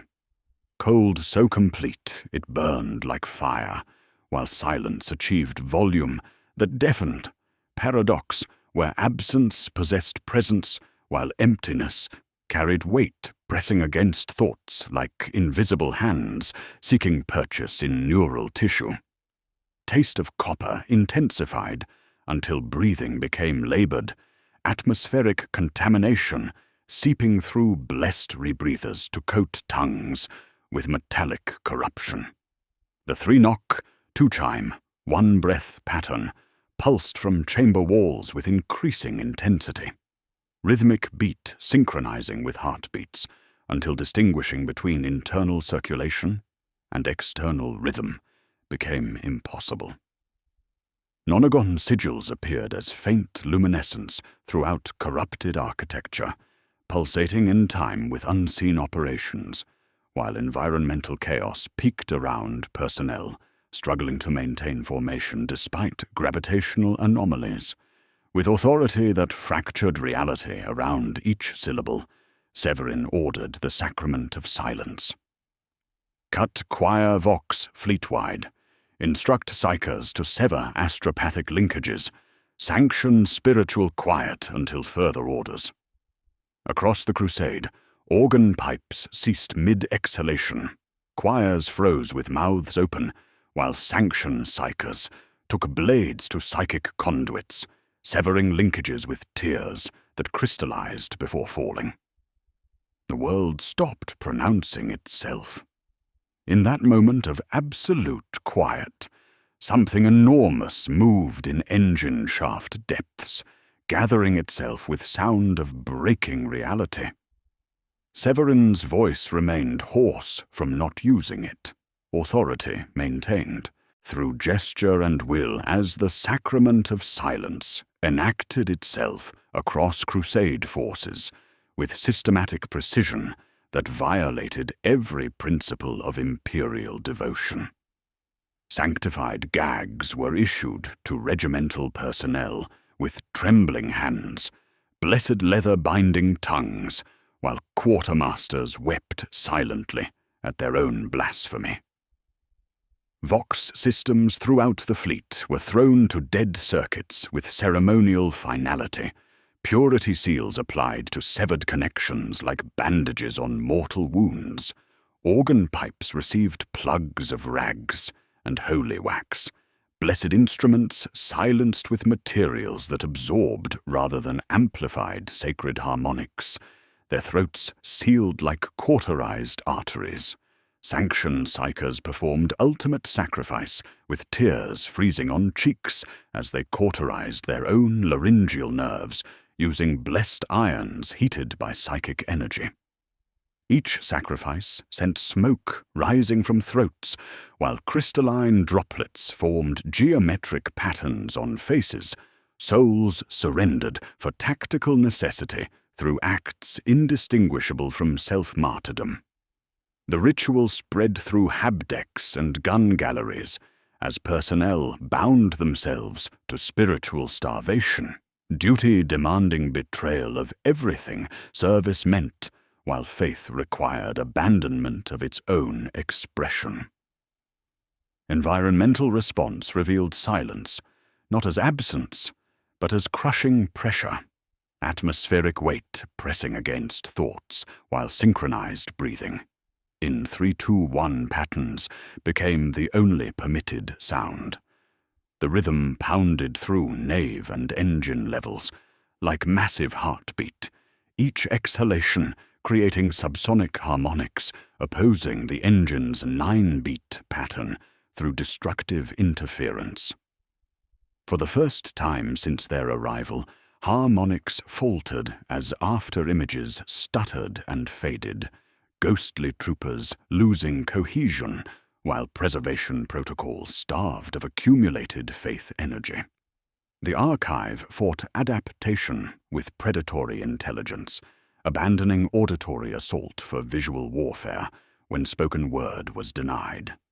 Letters filmed the air like oil slicks, while script carved itself into lead veils in reverse high Gothic, creeping along votive rails and sensor rims with insect persistence. Data slates throughout the fleet began updating themselves, writing future events in present tense, while temporal infection spread through blessed archives. Personnel reports documented casualties not yet occurred, tactical assessments describing pending engagements, requisition forms requesting equipment for unauthorized missions. Body horror escalated as words etched themselves into flesh where litanies would have been sung, sacred text appearing on cheeks and arms, in script burning without fire. Private Kellion's forehead displayed Lux in Tenebris in perfect high Gothic, while Sergeant Vex bore regimental designation across his throat, letters forming through cellular transformation that bypassed medical understanding. The inscriptions created constant pain without wounds, skin becoming parchment, for intelligence operating through biological rather than technological means. Temperature extremes reached physiological limits as frost formed on eyes, while sweat boiled on skin simultaneously. Impossible thermal chaos creating stress that should have triggered immediate medical intervention. Personnel endured burning cold and freezing heat through cellular structure, responding to metaphysical rather than physical phenomena, paradox bypassing thermodynamics, while atmospheric readings remained stable. Medici cuffs returned contradictory data, core hypothermia concurrent with surface burns, blood viscosity spiking on 9th heartbeat, then collapsing on 10th in endless cycle. Psychological cost manifested as morale collapsed among personnel, witnessing their voices sacrificed for tactical necessity. Men wept quietly, while maintaining formation through discipline alone, comfortable regimental murmurs replaced by claustrophobic isolation, where each heartbeat seemed amplified beyond endurance. Cardinal Militant Voss's procession transformed into funeral march, blessed robes sweeping ash like burial shrouds, while processional banners drooped without hymnal wind. Faith could only be expressed through suffering, Emperor's name remaining unspoken, while devotion manifested through endurance of impossible circumstances. Environmental violence intensified as ash stopped falling upward for precisely 8 heartbeats before resuming with increased velocity, atmospheric particles spiraling toward unseen heights, in helixes inducing vertigo when observed directly. Gravity fluctuated in waves, causing balance disruption, while shadows detached from objects to move in formation like silent army, darkness advancing through architectural spaces with military precision despite absence of corporeal forms. The familiar 3-knock, 2-chime, 1-breath pattern continued pulsing from walls themselves, rhythmic beat synchronizing with suppressed heartbeats until distinguishing between internal circulation and external rhythm became impossible. Motif inversion manifested as non-argon sigils dimmed throughout corrupted architecture, while circular patterns emerged with increasing luminosity, geometric transformation suggesting fundamental change in engine operation. 9-sided configurations that had dominated environmental corruption faded as perfect circles replaced them, adaptation implying new spiritual diet, consisting of silence rather than sound, absence rather than presence, negation rather than affirmation. Fleet reports confirmed systematic contamination as written records self-modified with administrative precision. Personnel files updated with unauthorized changes, while duty rosters included names belonging to soldiers who had never existed. The infection operated through bureaucratic channels, apostate intelligence manipulating imperial archives through means bypassing detection while maintaining perfect formatting that made corruption nearly impossible to identify. As Severin watched names disappear from data slate entries, letters fading like dying stars, while awareness persisted without nominal foundation, cosmic horror crystallized with absolute clarity. The engine had found hunger deeper than sound or script, appetite for identity itself. Throughout the fleet, personnel began forgetting their own identities as written records self-deleted with systematic precision, consciousness remaining intact but unanchored to personal history, while the archive consumed the very concept of individual existence, preparing to preserve humanity as perfect, anonymous collective echo existing in patterns rather than flesh.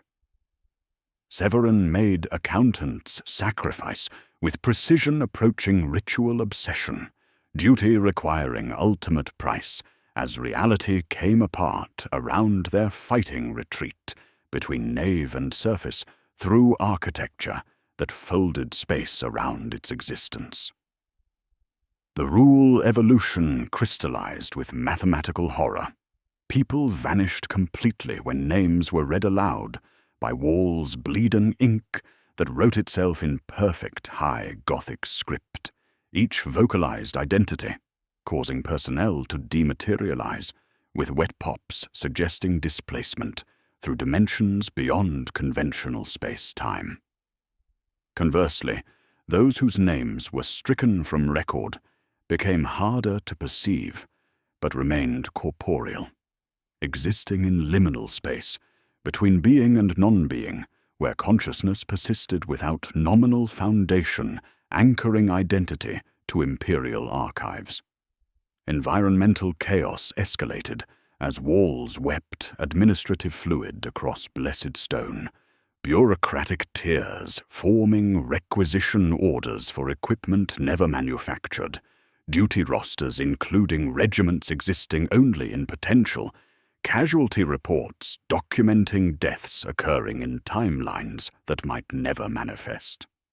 Floors displayed footprints of personnel who had never existed, formation-perfect phantoms pacing routes no map could reference, while air tasted of parchment and forgotten words, atmospheric contamination carrying flavors of bureaucratic dissolution that coated tongues, despite filtration systems operating at full capacity. Emergency munitorum erasure rites demanded systematic destruction of identification materials, with ceremonial precision, violating every principle of Imperial record-keeping. Ident tags received acid treatment while their owners watched blessed metal dissolve, serial numbers vanishing like dying stars, while consciousness remained intact but unanchored to personal history. Regimental rolls burned in sanctified flames, producing smoke tasting of copper and forgotten names, parchment curling into ash that fell upward toward heights beyond perception. Dog tags dissolved while still warm from bodies, blessed metal liquefying through chemical processes, bypassing conventional understanding of material science. Commissar Holbrecht resisted with parade ground authority, as his own name began appearing on chamber walls in script burning without fire, letters etching themselves into stone with predatory persistence, while his identity became target for archival consumption. "Heresy beyond measure," he declared through sanctified gag, bolt pistol tracking shadows, moving independently of light sources while chains word hummed with aggressive intent, machine spirit seeking targets among darkness that advanced through architectural spaces with military precision. Severin offered birth name as proof of concept, kneeling at engine interface while speaking identity into the sensor of silent praise, with voice hoarse from not using it. The sacrifice felt like skin peeling in single perfect sheet, personal sigil ungluing from inside his skull, while piece of himself dissolved, through mechanisms unknown to Imperial understanding.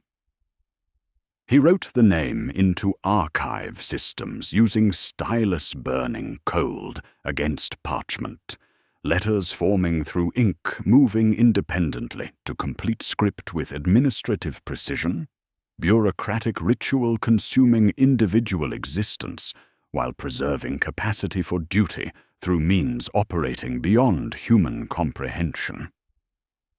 Psychological horror manifested as nameless existence, consciousness floating in void between being and non-being, where memory persisted without foundation, while identity became fluid concept rather than fixed parameter. The dissolution bypassed physical nerves to affect awareness directly, creating sensation of amputation where something essential had been excised, leaving clean cold space with outline of what once was ringing when the engine pressed against it. Body horror escalated as words etched themselves into flesh, where litanies would have been sung, sacred text appearing on cheeks and arms, in script burning without fire, while Holbrecht's surname swelled across his forehead like blood beading. Temperature extremes reached physiological limits as frost formed on eyes, while sweat boiled on skin simultaneously. Impossible thermal chaos creating stress, bypassing thermodynamics, while atmospheric readings remained stable. Paradox, where cellular structure responded to metaphysical rather than physical phenomena. Enginseer Lexum Thassia worked with desperate efficiency, setting timed charges in 9 non-synchronous intervals to prevent echo stability, while her own name, already half erased from records, made her increasingly difficult to perceive directly. Her mechadendrites traced invisible sigils, while binary cant emerged in worried bursts, machine prayers, infected with harmonics suggesting systematic corruption spreading through sacred technology. The charges required precise timing to disrupt archive functions without creating cascade failure that would imprint Crusade consciousness permanently into preservation systems. Environmental violence peaked as gale of ash erupted at surface levels, winds howling like organ pipes stripped of tone, while temperature dropped with each name erased from Imperial records.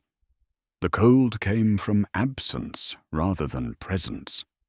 Thermal, void existing as assertion, while frost formed geometric patterns, displaying circular configurations, replacing nonagon sigils throughout corrupted architecture. Motif inversion completed as zero-like circle burned into Severin's palm, marking him unnamed but not unknown, through symbol pulsing with rhythms matching no human heartbeat. Moral complexity crystallized with absolute clarity. Sacrifice of identity to preserve mission parameters, becoming nothing to save everything, while consciousness persisted without foundation. Each erased name strengthened resistance to archive functions, while weakening capacity for coordinated action, trap-perfect in its simplicity, where salvation required complete dissolution of self, while awareness remained intact to witness cosmic joke, where victory demanded abandonment of everything. Victory meant to achieve. Sensory anchors shifted as taste of copper faded with disappearing names, metallic contamination diminishing, while silence became deeper than death, absence possessing weight, pressing against thoughts like invisible hands. Cold existed in negation of warmth rather than presence of ice, thermal void, bypassing physical barriers to reside in cellular structure, while external sensors registered stable parameters. Fleet telemetry reported mass readings, wobbling above zero as some vessels stabilized, gravitational signatures returning to normal parameters, while temporal distortions began correcting themselves through mechanisms unknown to Imperial physics, partial success suggesting archive functions, disrupting through spiritual starvation when denied accumulated faith energy. Climbing toward surface through reality folding around itself, Severin glimpsed movement in reflective surfaces, Echo Severin following slightly out of step, ghostly double-smiling while holding bleeding Rosarius that wept tears, flowing upward through dimensions beyond conventional space-time. The reflection whispered soundlessly, with lips moving in perfect synchronization.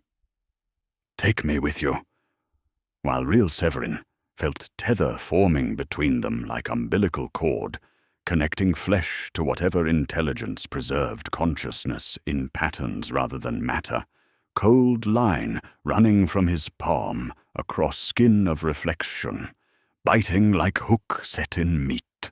Severin fought under fire, under creed, under doubt as the final choice approached with weight of cosmic judgment, defensive perimeter holding against pale after-people streaming through the basilica's arch, now revealed as nonagon gate edged in lead, opening onto sky of ash and auroras, spiraling in colors that violated human perception. The after-people possessed no substance, yet carried cold enough to freeze skin and steel through contact, translucent forms passing through blessed armor like liquid shadow, while leaving frost burns shaped like screaming faces wherever touch occurred. Unvoices struck like mallets against consciousness itself, creating wounds that refused to bleed, yet ached with absence, phantom pain, where warmth and memory had been simultaneously erased through mechanisms bypassing neural pathways. Environmental violence reached crescendo as temperature swung between freezing and burning with each heartbeat, thermal chaos that made armor plating alternate between frost-rimed and heat-warped, while atmospheric readings remained impossibly stable.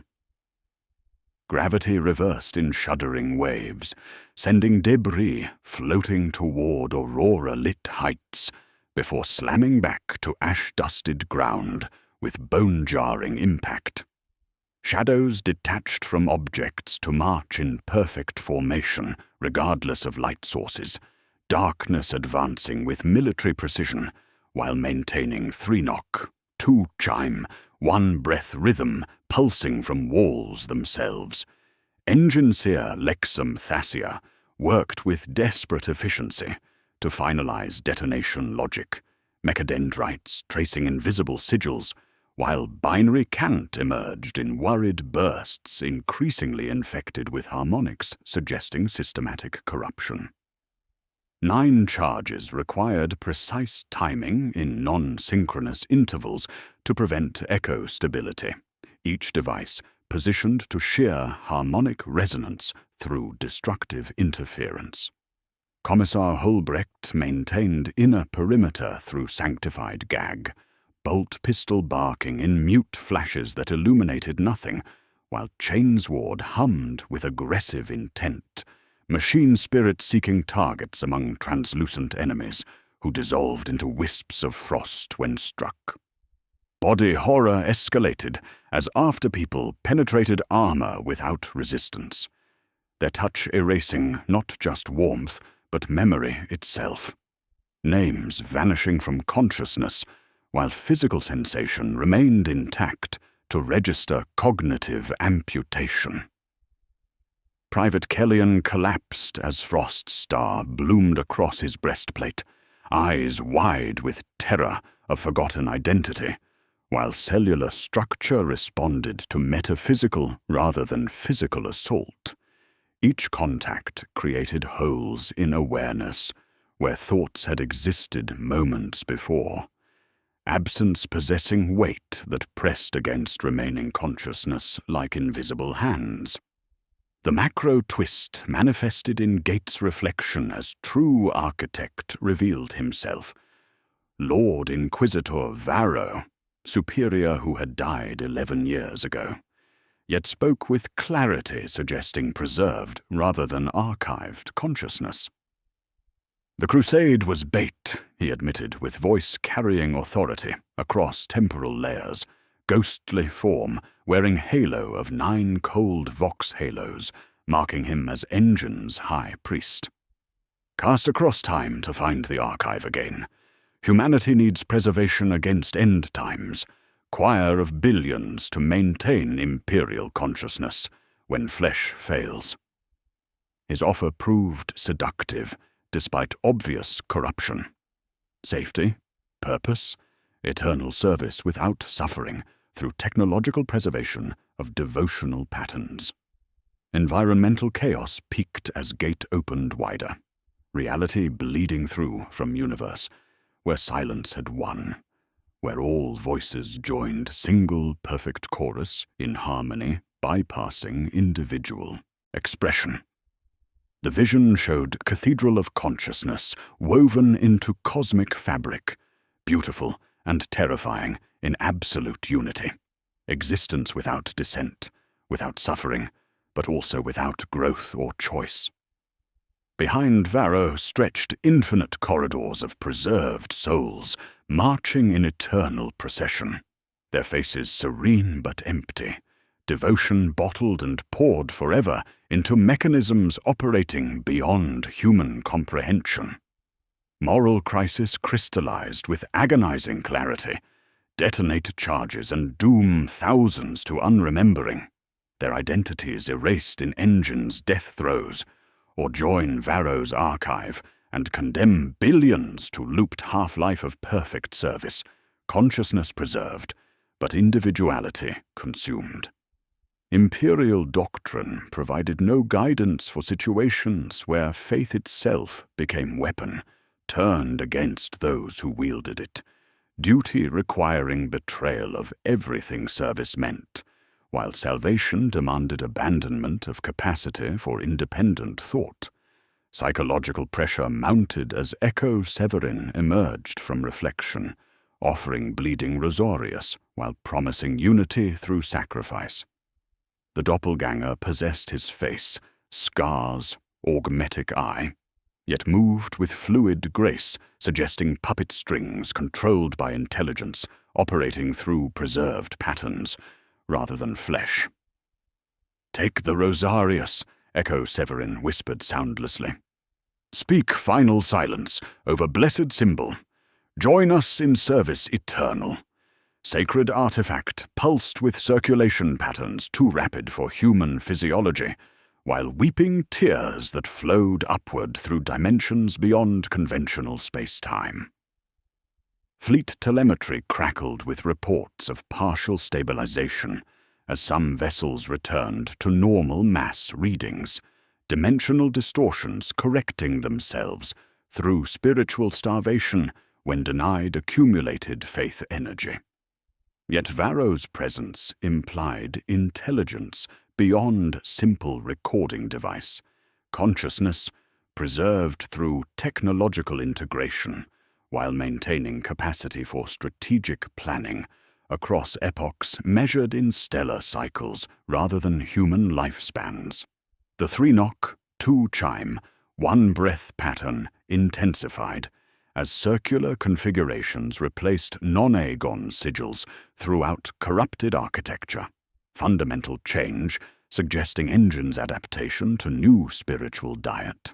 Temperature dropped to marrow-crack cold, while ash spiraled upward with increasing velocity, atmospheric particles defying physics to create helixes inducing vertigo when observed directly. Severin palmed bleeding Rosarius from Echo Double, cold metal burning against skin, while Zero Circle in his palm pulsed with rhythms matching no human heartbeat. Speaking final silence over blessed artifact, words that were not words, negation shaped like prayer, he slammed palm against engine's control node with force fracturing ceramite. Charges armed with Thasia's binary confirmation, while he felt Echo latch onto him like umbilical tether, cold line running from reflection across dimensions to begin, pulling him into whatever existence waited beyond conventional understanding of flesh and consciousness, duty requiring sacrifice of everything. Duty meant while the perimeter buckled and reality held its breath. Deciding whether to keep him or let him go, Severin lay in the Medici bay aboard Sable Benediction, marked by experience but breathing, while screens displayed Cathedra 9 collapsing inward like a closing eye, light bending around gravitational anomaly as reality folded around absence. Ash froze mid-spiral in perfect suspension before vanishing completely, atmospheric particles simply ceasing to exist as space-time corrected itself through mechanisms unknown to Imperial physics. The charges had disrupted the engine's nonagon rhythm with surgical precision, silence singing once with voice of dying stars, before temporal loops shattered like blessed glass struck by absolute negation. Environmental aftermath manifested as stellar cartography errors throughout navigation systems. Space where the planet existed showed coordinates leading nowhere, gravity wells possessing no mass, phantom tides pushing hulls without source, while Auspex arrays registered impossible readings. Fleet mass readings stabilized as warp tide window closed behind them, dimensional distortions correcting themselves, while orbital sensors detected gravitational signatures where matter should exist, but didn't. The Pyrrhic victory's cost arrived in administrative silence. Thousands of names had vanished from roles and memory simultaneously, entire regiments existing only as uniform stacks maintaining perfect formation and ration tallies with no ownership. Cardinal Militant Voss wept for crusade he could not recall authorizing, tears crystallizing on cheeks, while blessed robes swept empty corridors like funeral shrouds. Commissar Holbrecht sat in restraint, with jaw wrapped in gauze he had bitten through, to prevent speaking names that no longer existed, eyes carrying weight of forgotten authority, while bolt pistol remained holstered against enemies he couldn't remember. Body horror lingered as Severin's palm bore zero circle pulsing with heartbeat rhythms, matching no human physiology, marking him unnamed but not unknown through symbol burned into cellular structure. The scar carried weight beyond physical presence, consciousness anchored to absence rather than identity, while awareness persisted without nominal foundation. Temperature in Medici Bay dropped 9 degrees when he contemplated certain thoughts, thermal chaos bypassing atmospheric controls to affect monitoring equipment, displaying circular rather than non-agon patterns. Fleet Aftermath revealed coordinates marked with quarantined sigil, never return, in records that updated themselves with administrative precision, bureaucratic horror operating through consecrated channels. Navigation charts modified automatically, while duty rosters included phantom personnel. Equipment manifests requesting items for unauthorized missions, casualty reports documenting deaths in timelines that might never manifest. Psychological cost manifested as constant auditory presence embedded in neural pathways, faint rhythm of 3 knocks, 2 chimes, 1 breath echoing inside skull like tinnitus of the soul. Engine's cadence had leashed itself to cardiovascular function, suggesting he carried strand of archive consciousness while remaining intact, but tethered to intelligence operating beyond human comprehension. Each heartbeat synchronized with phantom percussion, internal circulation maintaining tempo established by corrupted architecture existing in patterns rather than matter. Bureaucratic horror spread through Monitorum archives across subsector as prayer texts began auto-updating without authorization, ghost signal riding outgoing reports like virus through consecrated networks. Administrative documents modified themselves with precision, suggesting systematic infection of Imperial record-keeping, apostate intelligence manipulating blessed archives while maintaining perfect formatting that made corruption nearly impossible to identify through conventional audit procedures. Environmental details confirmed persistent influence throughout ship systems. Ink bled backward up quills when writing reports, script flowing against gravity while maintaining legibility through mechanisms violating physics and linguistics. Shadows moved independently of his actions, darkness detaching to advance through architectural spaces with predatory intelligence while maintaining 3-beat rhythm pulsing from bulkheads themselves. Frost formed geometric patterns on monitoring screens when memories touched certain configurations. The moral weight crystallized with absolute clarity. Duty preserved through heresy, faith maintained through blasphemy, victory achieved through sacrifice of everything victory meant to protect. Imperial doctrine provided no framework for situations where righteousness required damnation. Service demanded betrayal of principles, loyalty expressed through acts indistinguishable from treason. Each choice had led deeper into territory, where salvation and corruption flowed from identical source, trap perfect in theological precision. Personnel moved through corridors with increasing uncertainty, checking manifests for names they couldn't quite remember. folding bed spaces with parade precision, while unable to explain whose hands performed the task.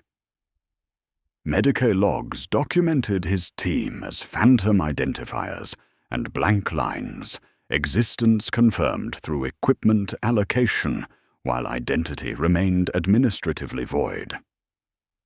Thasia worked in engine holds, writing post-action catechism of necessary heresy, signing reports with hand flickering, on edge of focus, half inflected by erasure, while salting charge data with redundancies in case Echo's attempted regeneration. She wouldn't speak the portion of her name that remained. Communication limited to technical necessity, while consciousness persisted without complete nominal foundation. The 3-knock, 2-chime, 1-breath pattern never ceased, hiding in Medicae fluid pumps, door mechanisms, instrument placement by hands, belonging to increasingly fewer personnel.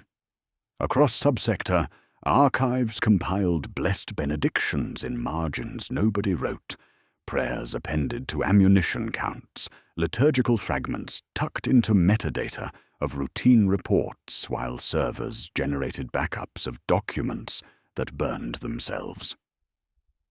As Severin prepared containment orders with stylus burning cold against parchment, reality held breath like cathedral between prayers.